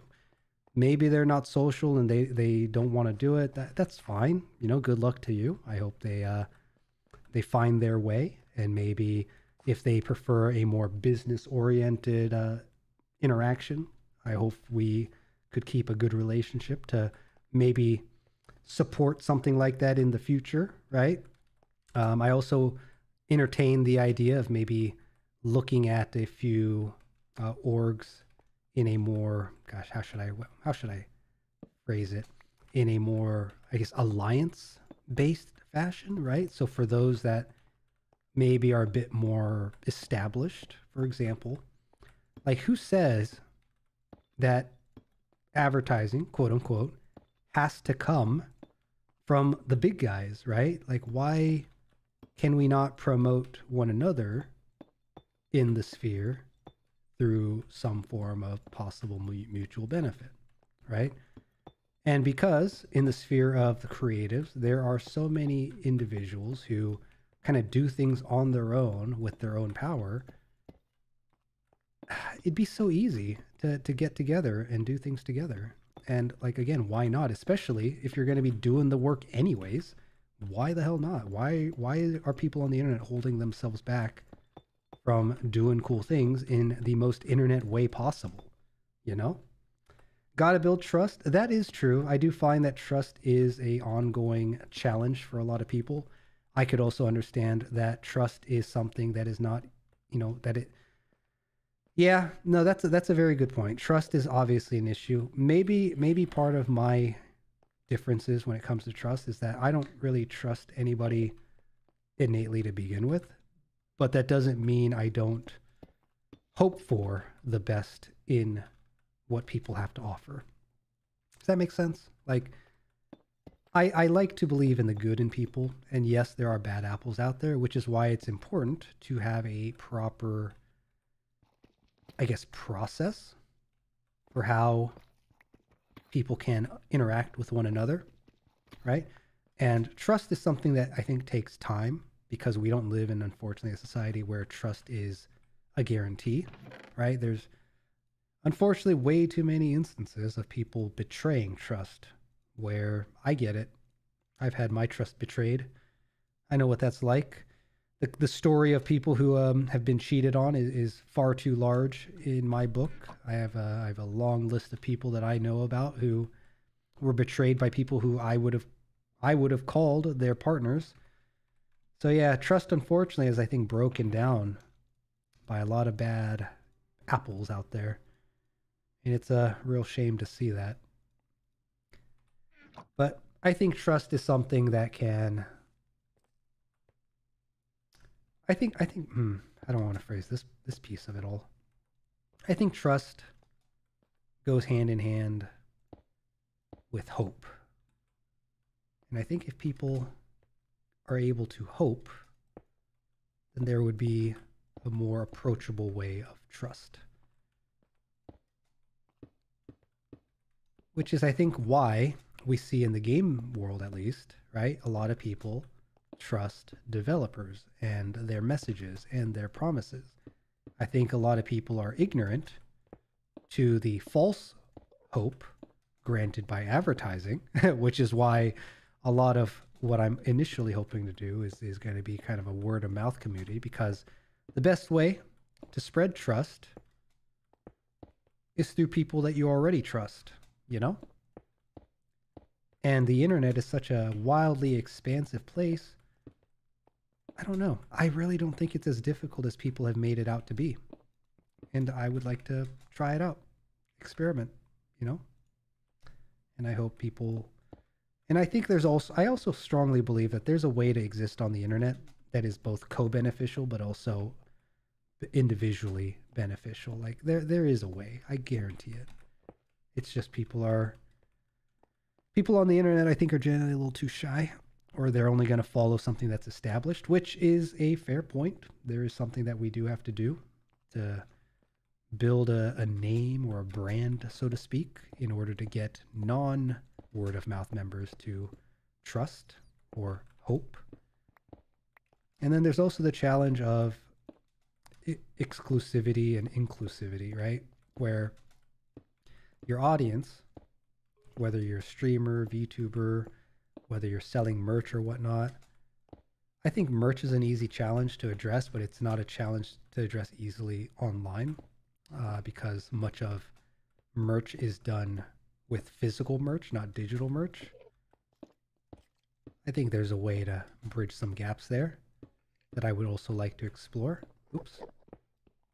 There's another hole underneath where people are making noise at me right now. Just some people need a degree of, I already read this. Yeah, that's also something I see with the artist sphere, especially because I think the artist sphere gets a lot of that, a lot of the negatives when it comes to trusting and parasocial related crap, right? Because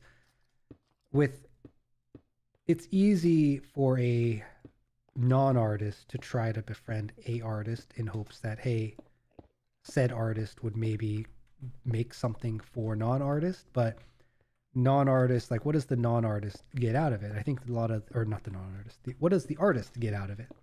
I feel a lot of artists would like, you know, proper relationships out of it. Better yet, if an artist could befriend an artist that, you know, draws their shit or helps with their shit or whatnot, like, that's also a strong possibility. And man, Ellie, maybe you could share with me this. Like, I'm sure DeviantArt had like artist circles, right, through their kind of groups and whatnot. Like, what do you guys find is for the more artistic folks out there, whether you're doing it professionally or independently, like, what are some challenges that you see out there? Like, why is it so difficult for me to find artists working together? Like, the one that gets me all the time is musicians. Like, why the hell are musicians not working with each other? Why are they all so busy trying to just like do their own thing? And also, why are people always so upset when they do a collaborative piece and like let's say one contributor out of 5 really gets recognized for it? Like, is that their fault or is that your fault? You know, it's like, I don't know. I question it. I think about it. I worry about it for what we're trying to establish out there in our creative ventures as well. From everything I've seen, the challenge for artists is money. See, that's what's kind of dumb to me with artists complaining about money. Now, artists obviously need money to make a living, but the creative sphere is something that is a physically learned skill set, right? I guess in the digital world, there's some digital skill sets that could be learned from like graphics and animations and whatnot. But I feel like an artist can grow. Gosh, I swear there's a way for artists to grow faster, but I don't want to really talk about it because it's not something I see frequently, and it's something that would be so easy to organize that I don't want it to just be taken until I have a chance to prove it. But the time to prove it would come after I finish clawing my freaking brains out and ripping my sanity away on the HiVECORE. Actually, I don't have any torches in here. Why don't I have any torches in the middle here? I missed one. Thought it was getting a little dark. So yeah, there's a few like art and music based projects that I actually have in mind to try to kick off. But being a non-artist myself, I would probably fall more into the camp of like the orchestrator or the organizer, right? In this case, which is fine. I mean, I'm not really expecting anything to get out of it. I just think it'd be something cool for people to do, and then, you know, maybe make it as part of content as in exchange for, you know, artists doing the work. We can, there's a network that is expanded as part of that process, but also maybe part of the HiVECORE initiative could be, if you guys find it valuable, we can, you know, put it under the umbrella of something that Project HiVECORE promotes and does.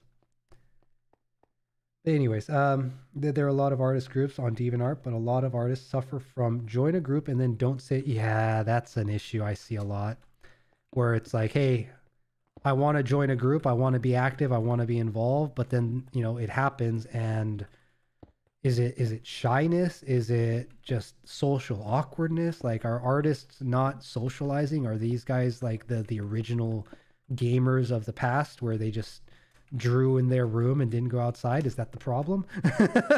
You know, like, is it before gaming was a deal? Was it the problem that artists always had an issue with? And man, if that's the case, that just opened my eyes to, damn, artists really have not. Some sites have helped artists get together, but man, there's a lot that can be done that I am. It's tearing my head apart. Like, physically, my head hurts thinking about it, because it's like, it's so doable. It's so easy to do. Why are we not doing it? But 2023, guys, plans are being made. I have a 3 quarters of planning to think about. 4 quarters. Sorry.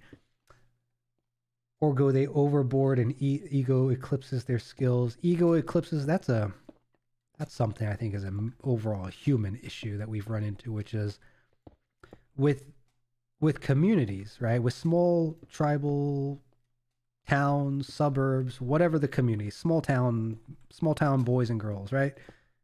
Small town villages and whatnot.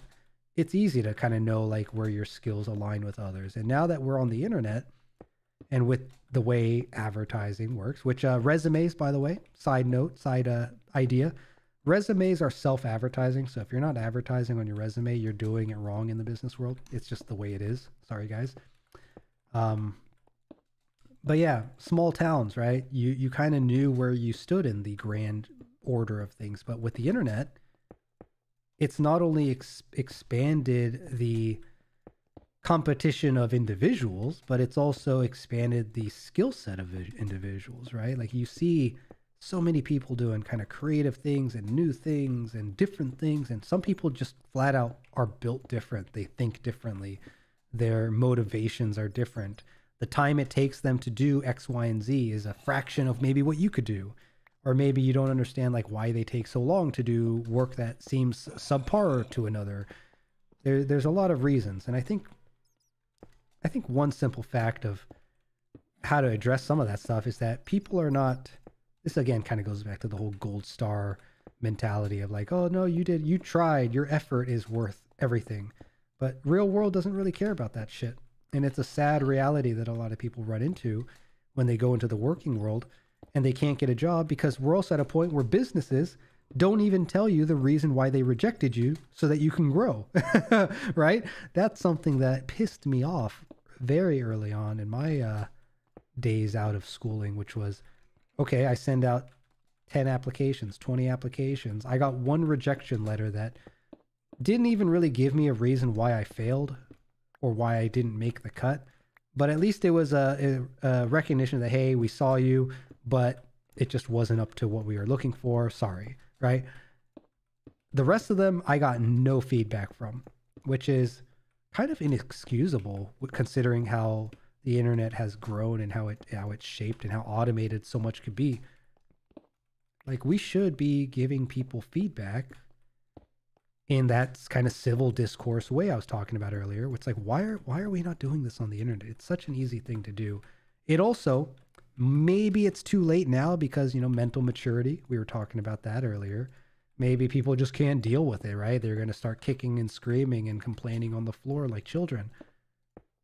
Others might, you know, voice some very questionable things that could be done, which is, I think, also a very bad. I think we're dealing. My generation and younger is going to be dealing with a lot of poor decisions made by the generation before us, which has raised the society of varying levels of competency. We'll put it that way. So, anyways, let's get to some of the more of these comments here. For some, art is attached to a lot of emotion. It's kind of like, this thing is my baby. I don't want someone else handling it. I see that a lot too. And there's nothing wrong with that, right? I think there's something very admirable when it comes to like the pride someone has for their work. But then look at like the movie industry or just like the filming industry as a whole, right? Being kind of a parallel creative space. It's true. You know, there is a, I guess what's the word I'm looking for? The attention that is given generally goes to the mind behind the project and not the individuals who worked on the project, right? Whereas if an individual creator makes it, they get all the credit. They get to say that, hey, this is my baby, this is what I built.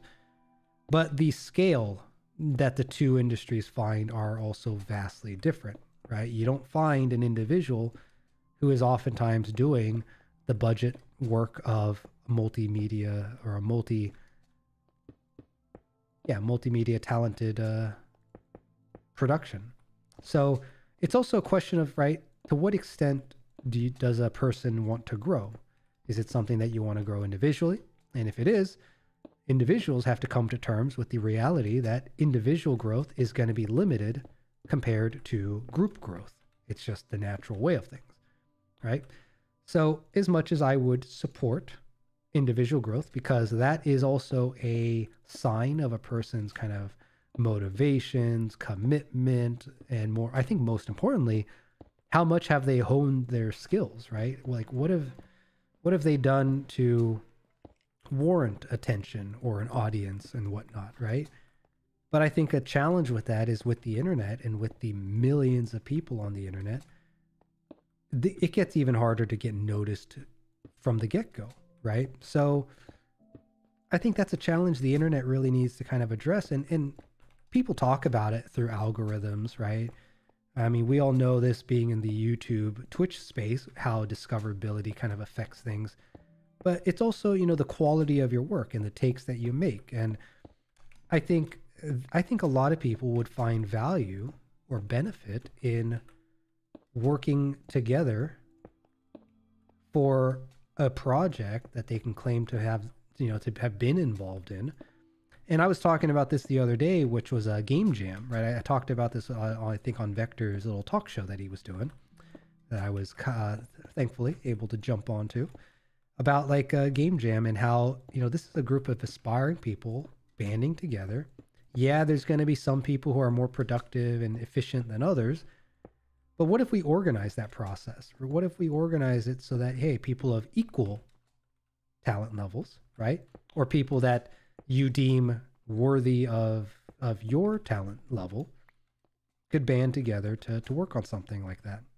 And again, until you find a growth until you find your own wings, we'll put it that way, you could then decide, do I flock with the group or do I fly off and see how far to the sun I can get on my own? You know, I think there's a lot of potential with that. And I see a lot of silos occurring in the current sphere of influence out there where people are banding together, but it's all under their own name. And I don't know, maybe that's the smarter way to do it, because, you know, you got to find personal success before you can really start voicing, you know, widespread potential success for a greater audience of sorts. So maybe I'm getting ahead of myself. That's fine. That's understandable. We're out here just kind of sharing ideas, talking.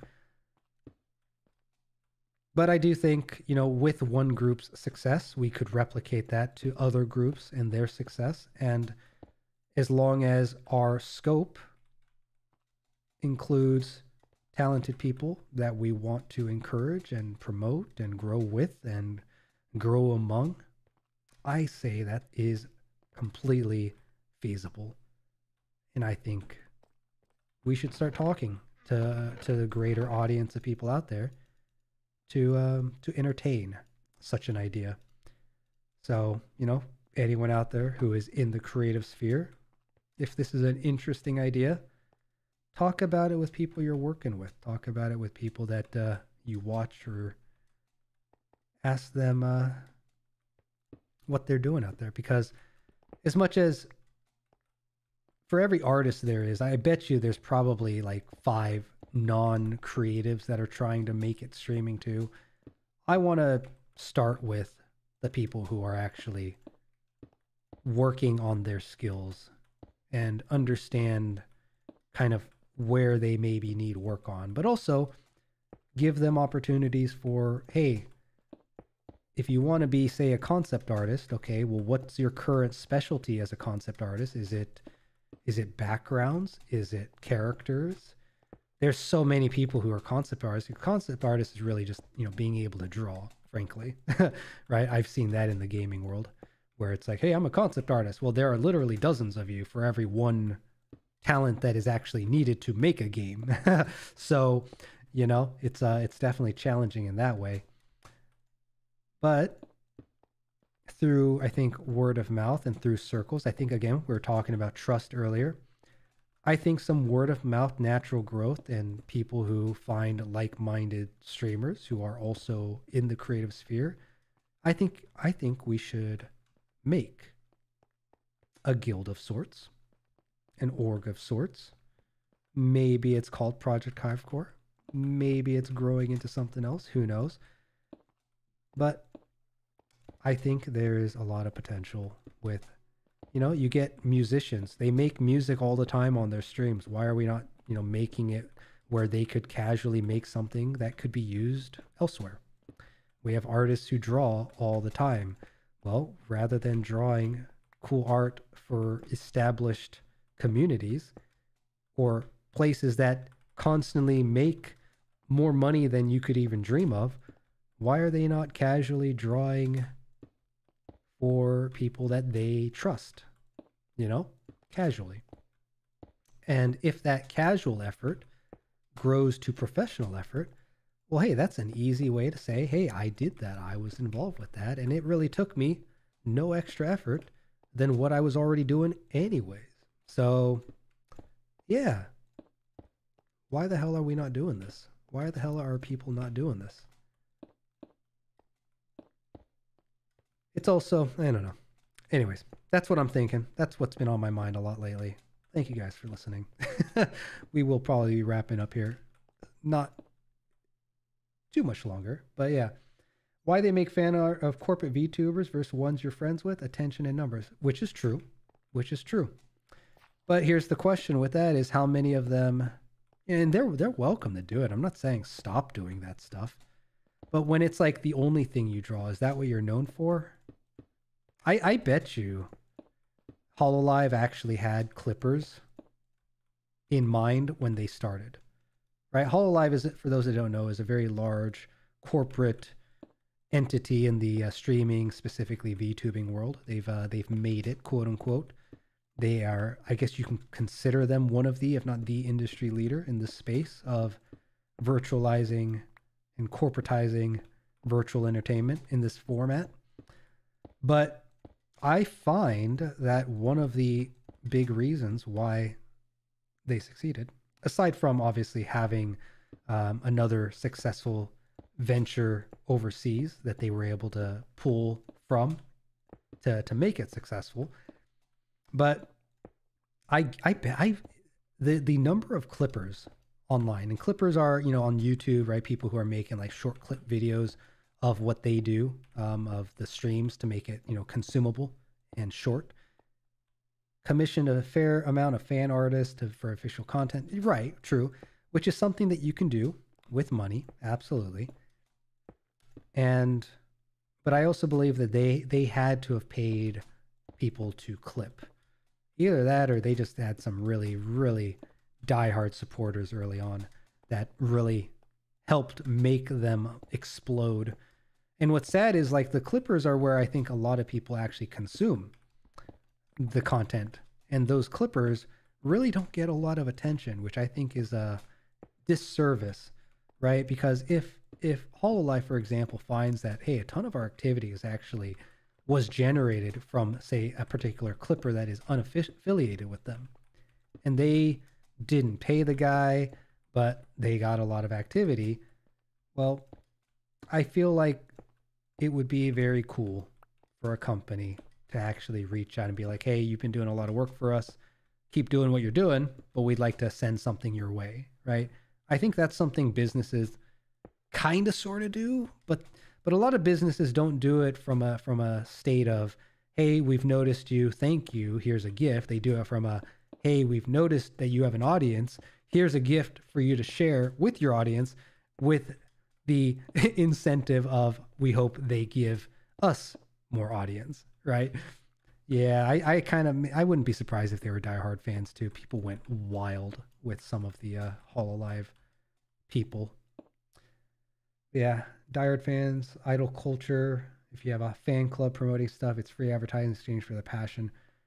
Which, oh man, I get why, fan clubs and idol culture exists and the following, right? You're part of the following group and all that. I like it. I think it's cool and all.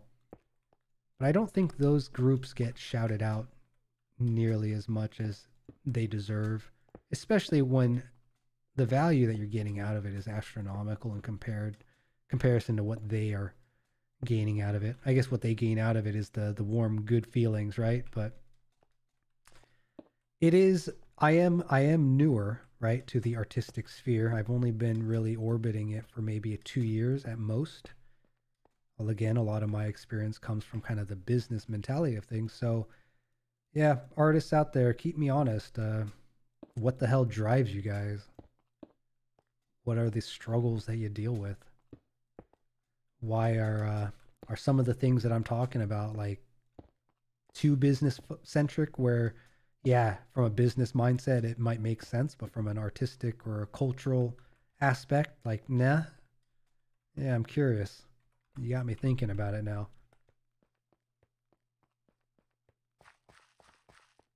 All right, floor tiles are almost done. I think what we do now, gosh, it's already been another half an hour. I think what we do now is we try to fill up the rest with the deep slate, and then I think that is where I might be calling it for tonight. Yeah, so the idea here, right? Entrance, we have a little room. There will likely be some tweaks made to how these rooms are set up here in the near future.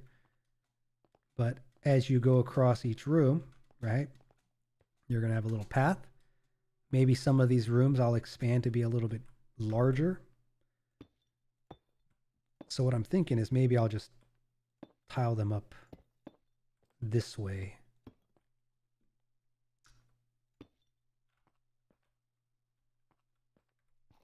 Yeah, I haven't decided if I'm going to make that cobbled or not, so I think we'll leave that for later. Oh, actually, hold up. I gotta... Oh, no, that's correct. Yeah, that's correct. Cool.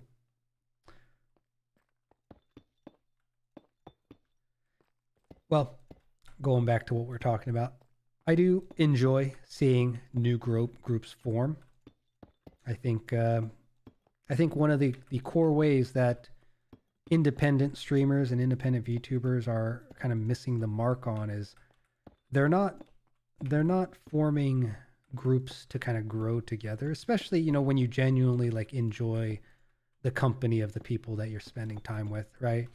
I think that really kind of should set the foundation of any kind of relationship, whether you keep it more kind of para-business social. I don't know, some of the I think the best relationships I've ever had kind of had a mutual respect to it, right? It's like, yeah, you could consider friends, but I also don't think that you can really call someone a friend until you've met them in real life, right?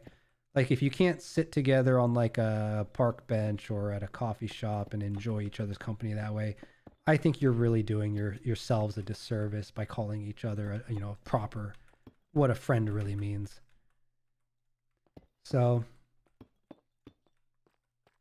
but yeah, seeing like group circles pop up and especially seeing those that like to support communities, right?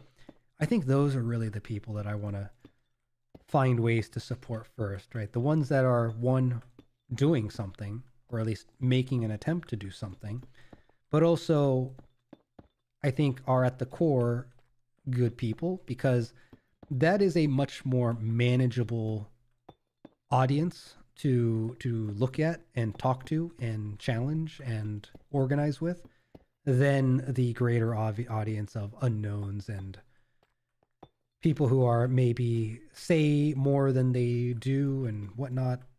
Again, I got to tread carefully when talking about that kind of stuff, because again, I'm not going to claim to be of the artistic sphere, but it is something that out of all the things I've done in my life, I would love to find a way to support something in the artistic sphere. Because business is too business and cut and dry. It's, I think, a disservice to customers and in particular employees too. Like, companies treat employees like absolute dog shit these days. It's way too common. Way too many people are getting tired of it. And I don't know. I think a lot of independent creatives are out there kind of on their own little life raft. And I think finding a ship that they could all create would be cool. Some maybe do. But I have a business-oriented ship in mind that hopefully you guys find value in as we continue to talk about it, continue to share it, continue to slowly recruit people who maybe want to be a part of it.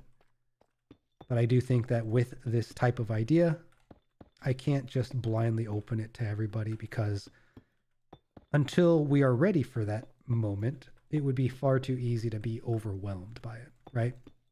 And you gotta walk before you run. You gotta float before you swim. There's an order to things, and although the business world demands urgency and quickness, I do want to tread carefully, especially because it is a brand new world for me, and for many of you out there, you know, you are taking a chance when you involve yourself in something like what I'm proposing. There's no guarantees, unfortunately, but I think it's doable. I think it is. I'd say Die Hard fans, I already read that one. Fan art's a good motivator or a muse to let artists develop. That is a good point. I do agree with that.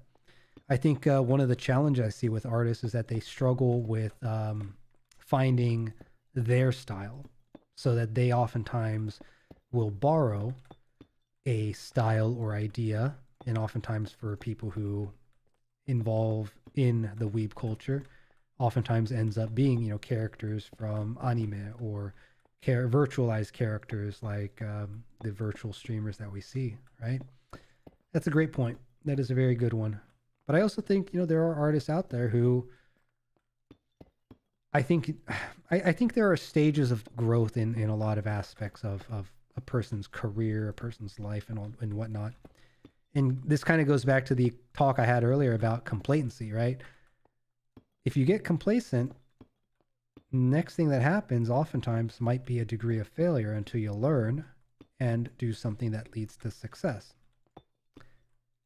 And I think that's something that humanity as a whole could tackle, sure, but humanity I don't think is ready or in the right mindset to really work together on that. Hell, we can't even get the leaders who support, who lead our independent locations, wherever we may be, to freaking agree on a universally good idea. Everyone's still kind of siloed in that regard too. But yeah, doing fan art is also a lot of fun, right? But gosh, the whole VTubing world is about like the OCs of people. And yeah, trust is an issue, 100%. But yeah, thinking about it, there's something there that I'm not thinking about, and it's on the edge of my brain. Just I can almost taste it. I can almost taste my frontal lobe with the idea. But yeah, there's something about fan art for I'll come back to it maybe. But yeah, like oh, don't drop my food. That is now, I gotta heat it up. I'm gonna have to put it on the stove. Oh well. Like personally, I did a lot of fan art K-pop stars and Hololive girls when I didn't have any original characters, smaller things I wanted to do art of. Yeah. That's a great point, right? When you need ideas, looking for a popular idea is a good idea, because that popular idea has a following, and if not else, you know, it's practice for your, if anything else, it's practice for yourself, right? Work on your skills, work on your talents, but also, who knows, with the popularity of said topic, perhaps that will garner interest in what you're working on, right? 100%, absolutely. But I think, yeah, I don't know. I think what I'm thinking about is a bit more casual than maybe where the conversation has gone, right? I'm not saying that people should commit to original ideas full time, but in the time that they're drawing, right, some of that time could be spent towards something that would grow into a larger effort. And I think maybe one of the challenges is that not a lot of people out there are striving for larger efforts. A lot of people are striving just to make it, right? They're not really looking at, oh, you know what? Maybe that's what it is. Maybe that's what it is. It's my fucked up mentality of, hey, when I think of an idea, well, how was that idea shaped from 5 years in the past, from maybe even my childhood, much like the story of my dad slapping my leg when I had insulted a person I didn't even know, when they didn't even hear it. If you missed it, you're gonna have to find it back in the stream. But yeah, I think maybe a lot of people are raised not to really think long term. They think short term, they think milestones, but they don't really think about what that journey might entail, what it might look like, and what that growth journey might even look like, right? So maybe that's what it is that people aren't in the mindset to work or spend, you know, the time that they would have drawn something that they doodle. Or even if someone has just like artist block, you know, I'm sure that's something that happens. Like writers have writer's block, right? Where you're just like, I don't know what to draw right now. Well, what if there was a community that you were a part of and people could promote ideas? And you're scrolling through these ideas and you're like, oh, that's a cool something. Maybe I'd like to do that. What is that idea potentially going to grow into? I don't know. I think there's like I think the artist community and the creatives community is actually probably the best place to do something like this, because as long as there's some kind of an exchange in return, right? Because as much as we all like thank yous only go so far, especially in the world we live in today, right? It's kind of sad, but it's kind of true, where it's like thank yous have a time and a place nowadays. It's not universally just like, I don't know. I think it's lost its weight. Much like I think love has lost its weight. It gets thrown around so frequently that it's not unique anymore. It's not rare anymore. It's like if you have too much of one thing, what does just one more of it really mean, right? So the reason why I was bringing up kind of creators is that creators are the most likely way to find, you know, ways of like equal and opposite exchange. So I wonder if starting with creators, being like, hey, you draw me, I draw you. I got ideas for that too. And actually, you know what? I didn't talk about this because I had an idea that I didn't want to divulge too much. But anyways, I think my message here, though elusive to anyone out there who is of creative mindset, who is doing something creative, start, if you're not already doing it, start keeping an eye out for other people who share your similar talents. And if you haven't befriended them, that's fine. I would encourage it, but that's fine. You know, to each their own. In due time, hopefully you guys will find a way to make a connection. But start thinking about if you'd like to do something with somebody out there and who those people might be. Because I, as part of Project HiVECORE, do intend to promote a few collaborative ideas, and I'm hoping to get enough interest where we can make it a regular occurrence. And with the regular occurring activities, hopefully from there we would find support through an audience. If not from the creators group, if you know, from the grander audience who likes the cool shit that we're doing. And then from there, grow it into something a little bit more special, a little bit something more inclusive perhaps. So yeah, let's I think what it boils down to is finding a way to work smarter, not harder. And finding a way to work less, not more. And finding a way to hone the skills that you wish to hone, not necessarily, you know, doing the same thing over and over and over with no result other than something on a piece of paper, right? Or a digital piece of paper, whatever you want to think of it as.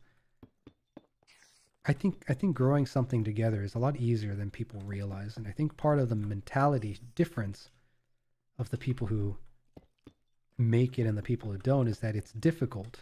We were raised in a way where it's difficult to like band together to do stuff, which is sad considering how, like, at least for me, I grew up in schools where we were encouraged to do a lot of group projects and, you know, make things happen through group efforts. But man, what is it? What is that's so weird about that is that after leaving the education system, nobody was doing group projects anymore, you know? It's it really became cut and dry, you're on your own type of deal. Which is also why it's important to find independence, because you don't really understand what adulthood means until you've found some independence. Some of you might not like hearing that if you're living with parents.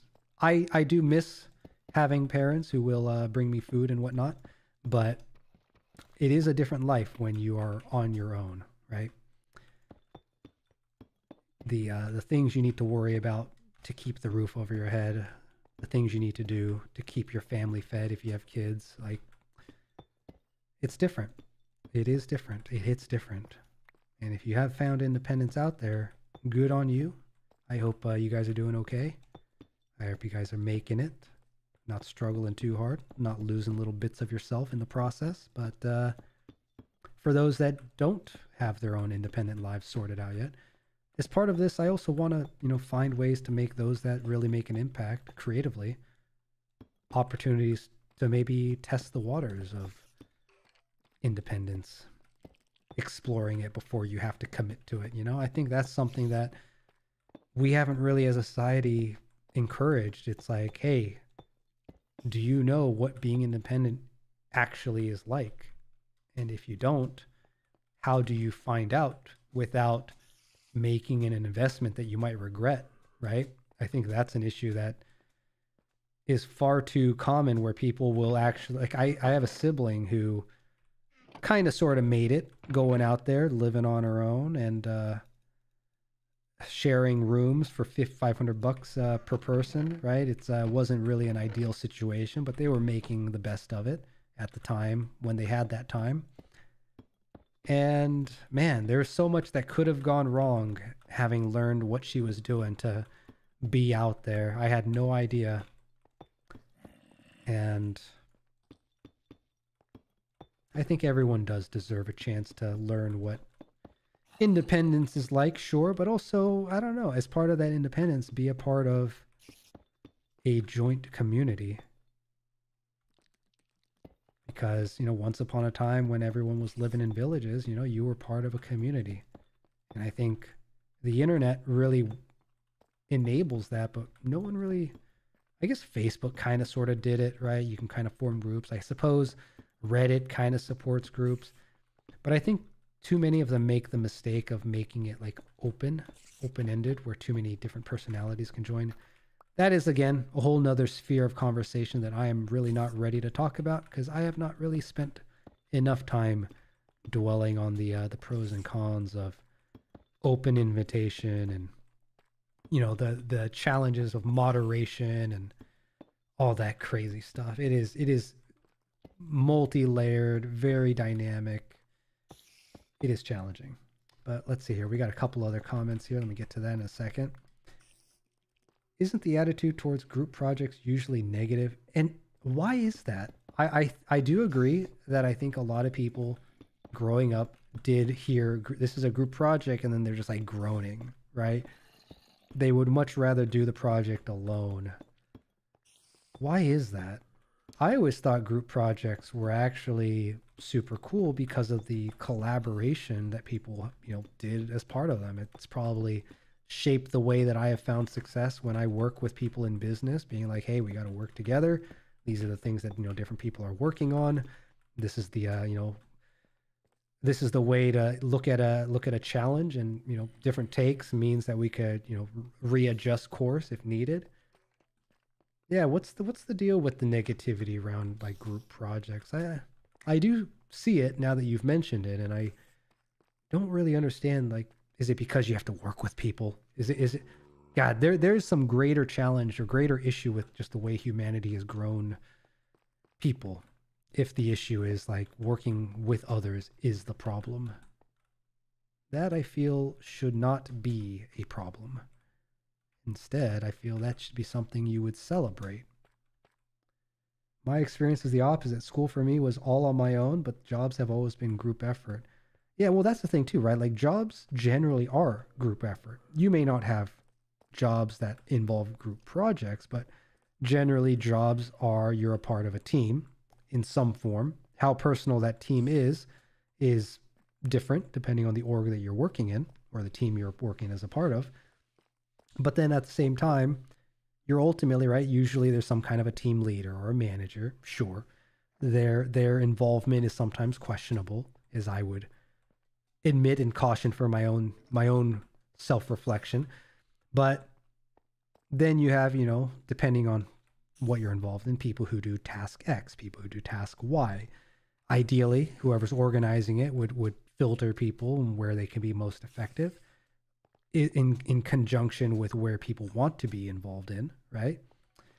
During school, I had to pull more than my weight in group projects to get things done to a reasonable level. I wanted to do more than pass. Yeah, and that's another, I think, problem, but that's, again, a greater issue with just education as a system and the motivations that people have. And it really even boils back to kind of the housing and the homes that people were raised in and the lessons that they learn and the responsibility that people take on. So, Rig, as much as I feel that, because I was also in the camp of like, hey, if I wasn't pushing certain people to get certain things done, certain things would not have gotten done, right? Like the final paper, oftentimes I would be the one kind of going through and doing spell checking and reorganizing paragraphs that people just kind of slapped together on a page and sent over, right? Which is, I don't know, I think to a degree it's fine, because for each project that we had in school, right, there was a subject that one person cared less about and another person cared more about. And then I think there's a particular type of person who would actually look at the project as a mission, as this project is my task. And it didn't matter what the context of that project or the content of the project was, you had to get it done and it had to be done properly, right? So I vibe with that a lot, because I think I fell into that mindset of, hey, I put the hat on. This is our project. This is our mission. This is our goal. Let's fucking do it, right? Let's get it done. Let's do it. Let's do it well. So, yeah. But anyways, I think we're pushing on like 4 hours now, aren't we?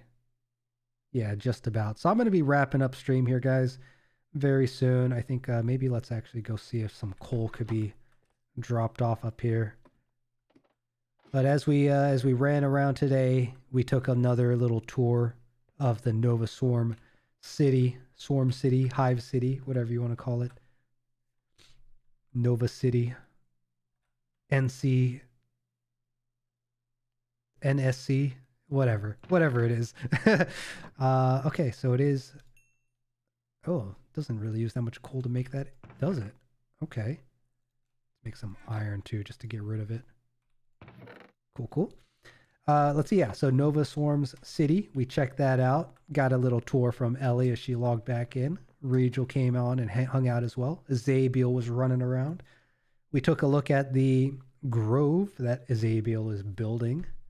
Talked about a few project ideas of what we could do in the near future for Project HiVECORE. And we spent a lot of time underground talking, dwelling, and contemplating thoughts and ideas in our underground maze that we're working on. At the moment, we've actually made some massive progress tonight. The roof was done already for the most part. There is another layer I want to work on up there. But the big thing is the floors have been done. So we got our quadrants all tiled out. Some of these will actually get changed to like joint rooms depending on kind of the mapping of it. And then we have our pillars to kind of help separate them. There is going to be some more pillars that we'll have to make next time. Either that or I'll do it offline. We'll see. But the floor is generally pretty much done and ready to start mazing out the place. So actually, before I log off, let's actually confirm if I did in fact have, I want to say it should be 16. I think it was 16. We'll see. Yeah, the maze is coming along. You guys are starting to see it. Looks like the Mines of Moria at the moment, but soon there will be walls and there will be paths and there will be, hopefully, some surprises that we can introduce. So, 1, 2, 3, 4, 5, 6, 7, 8, 9, 10, 11, 12, 13, 14, 15, 16. Hell yeah. All right. Math checks out, boys. Let's go. So yeah, next time we do Minecraft, I'm hoping we'll be able to focus on getting the walls done. Oh, you know what? No. The walls will have to come after we map out the floors and finish the ceiling, because while I'm working on the ceiling, if by chance I fall through, I do not want to go through the maze every single time. Calm down, guys. But yeah, very cool. So yeah, we're going to have to add a place for people to post up their comments. We're going to have a place where, you know, we'll probably have it so that you enter this way. People will probably return from this way. And somewhere in the middle, I want to make like a larger, maybe 2x2 or 3x3 room of these quadrants. And hell, maybe I'll make a spawn room above it and people will have to fight. And if a creeper shows up, we'll add some tiles where you could fix the walls. I don't know. If there was a way just to spawn like one particular type of creature, if anyone knows, let me know, because that might be a cool idea. But I don't think that's possible. I don't know if that's possible. But hell yeah, very cool. Coming together. I'm excited. Once this is done, we'll let people run through it. I'll add a sign being like, you got to stream it and you got to do it at nighttime to make sure that the creatures spawn. And then I think after we finish our personal little maze project, again, this is my first little dwelling into Minecraft, I think what we'll do is start pushing our HiVECORE members who like to do building, right, to start working on a spawn build, which I think, again, where these flowers are, I feel like spawn was like right here. Maybe like right here. But one of these tiles is going to be spawn tile. And what I'd like to do is make a tavern, right? Azabiel has kind of talked about it. I think the Nova Swarm folks have kind of talked about it. But make a nice little tavern here that leads off to the train station, that leads off to Azabiel and Jammy's little humble abode. Maybe as part of that expanse, we'll bridge out into wherever Vector decided to build. Maybe past the station will lead off to wherever the Cat City is. And yeah, this structure here might change in the near future. We'll see what happens with it, right? Depending on what's required with the spawn point out here.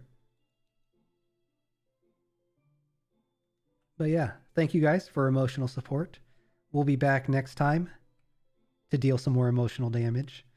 And thank you guys for chatting away and hanging out as we shared ideas and talked about the world and shared some insight to our life and kind of how our outlook on what's going on out there. We are looking again to find more like-minded friends out in the universe of the digital space and expand this idea of HiVECORE, which we are going to continue to build out and grow in the coming months, and in 2023 hopefully have some plans to execute with some of the friends we've met along the way, and hopefully make it worthwhile for everyone involved and for everyone who will be involved. So if you haven't already done so, push the goddamn button. For all of you guys out there, thank you for hopping on. Enjoy your evening, morning, wherever you may be, and thanks for chatting, guys. Till next time, take it easy, everybody. Bye.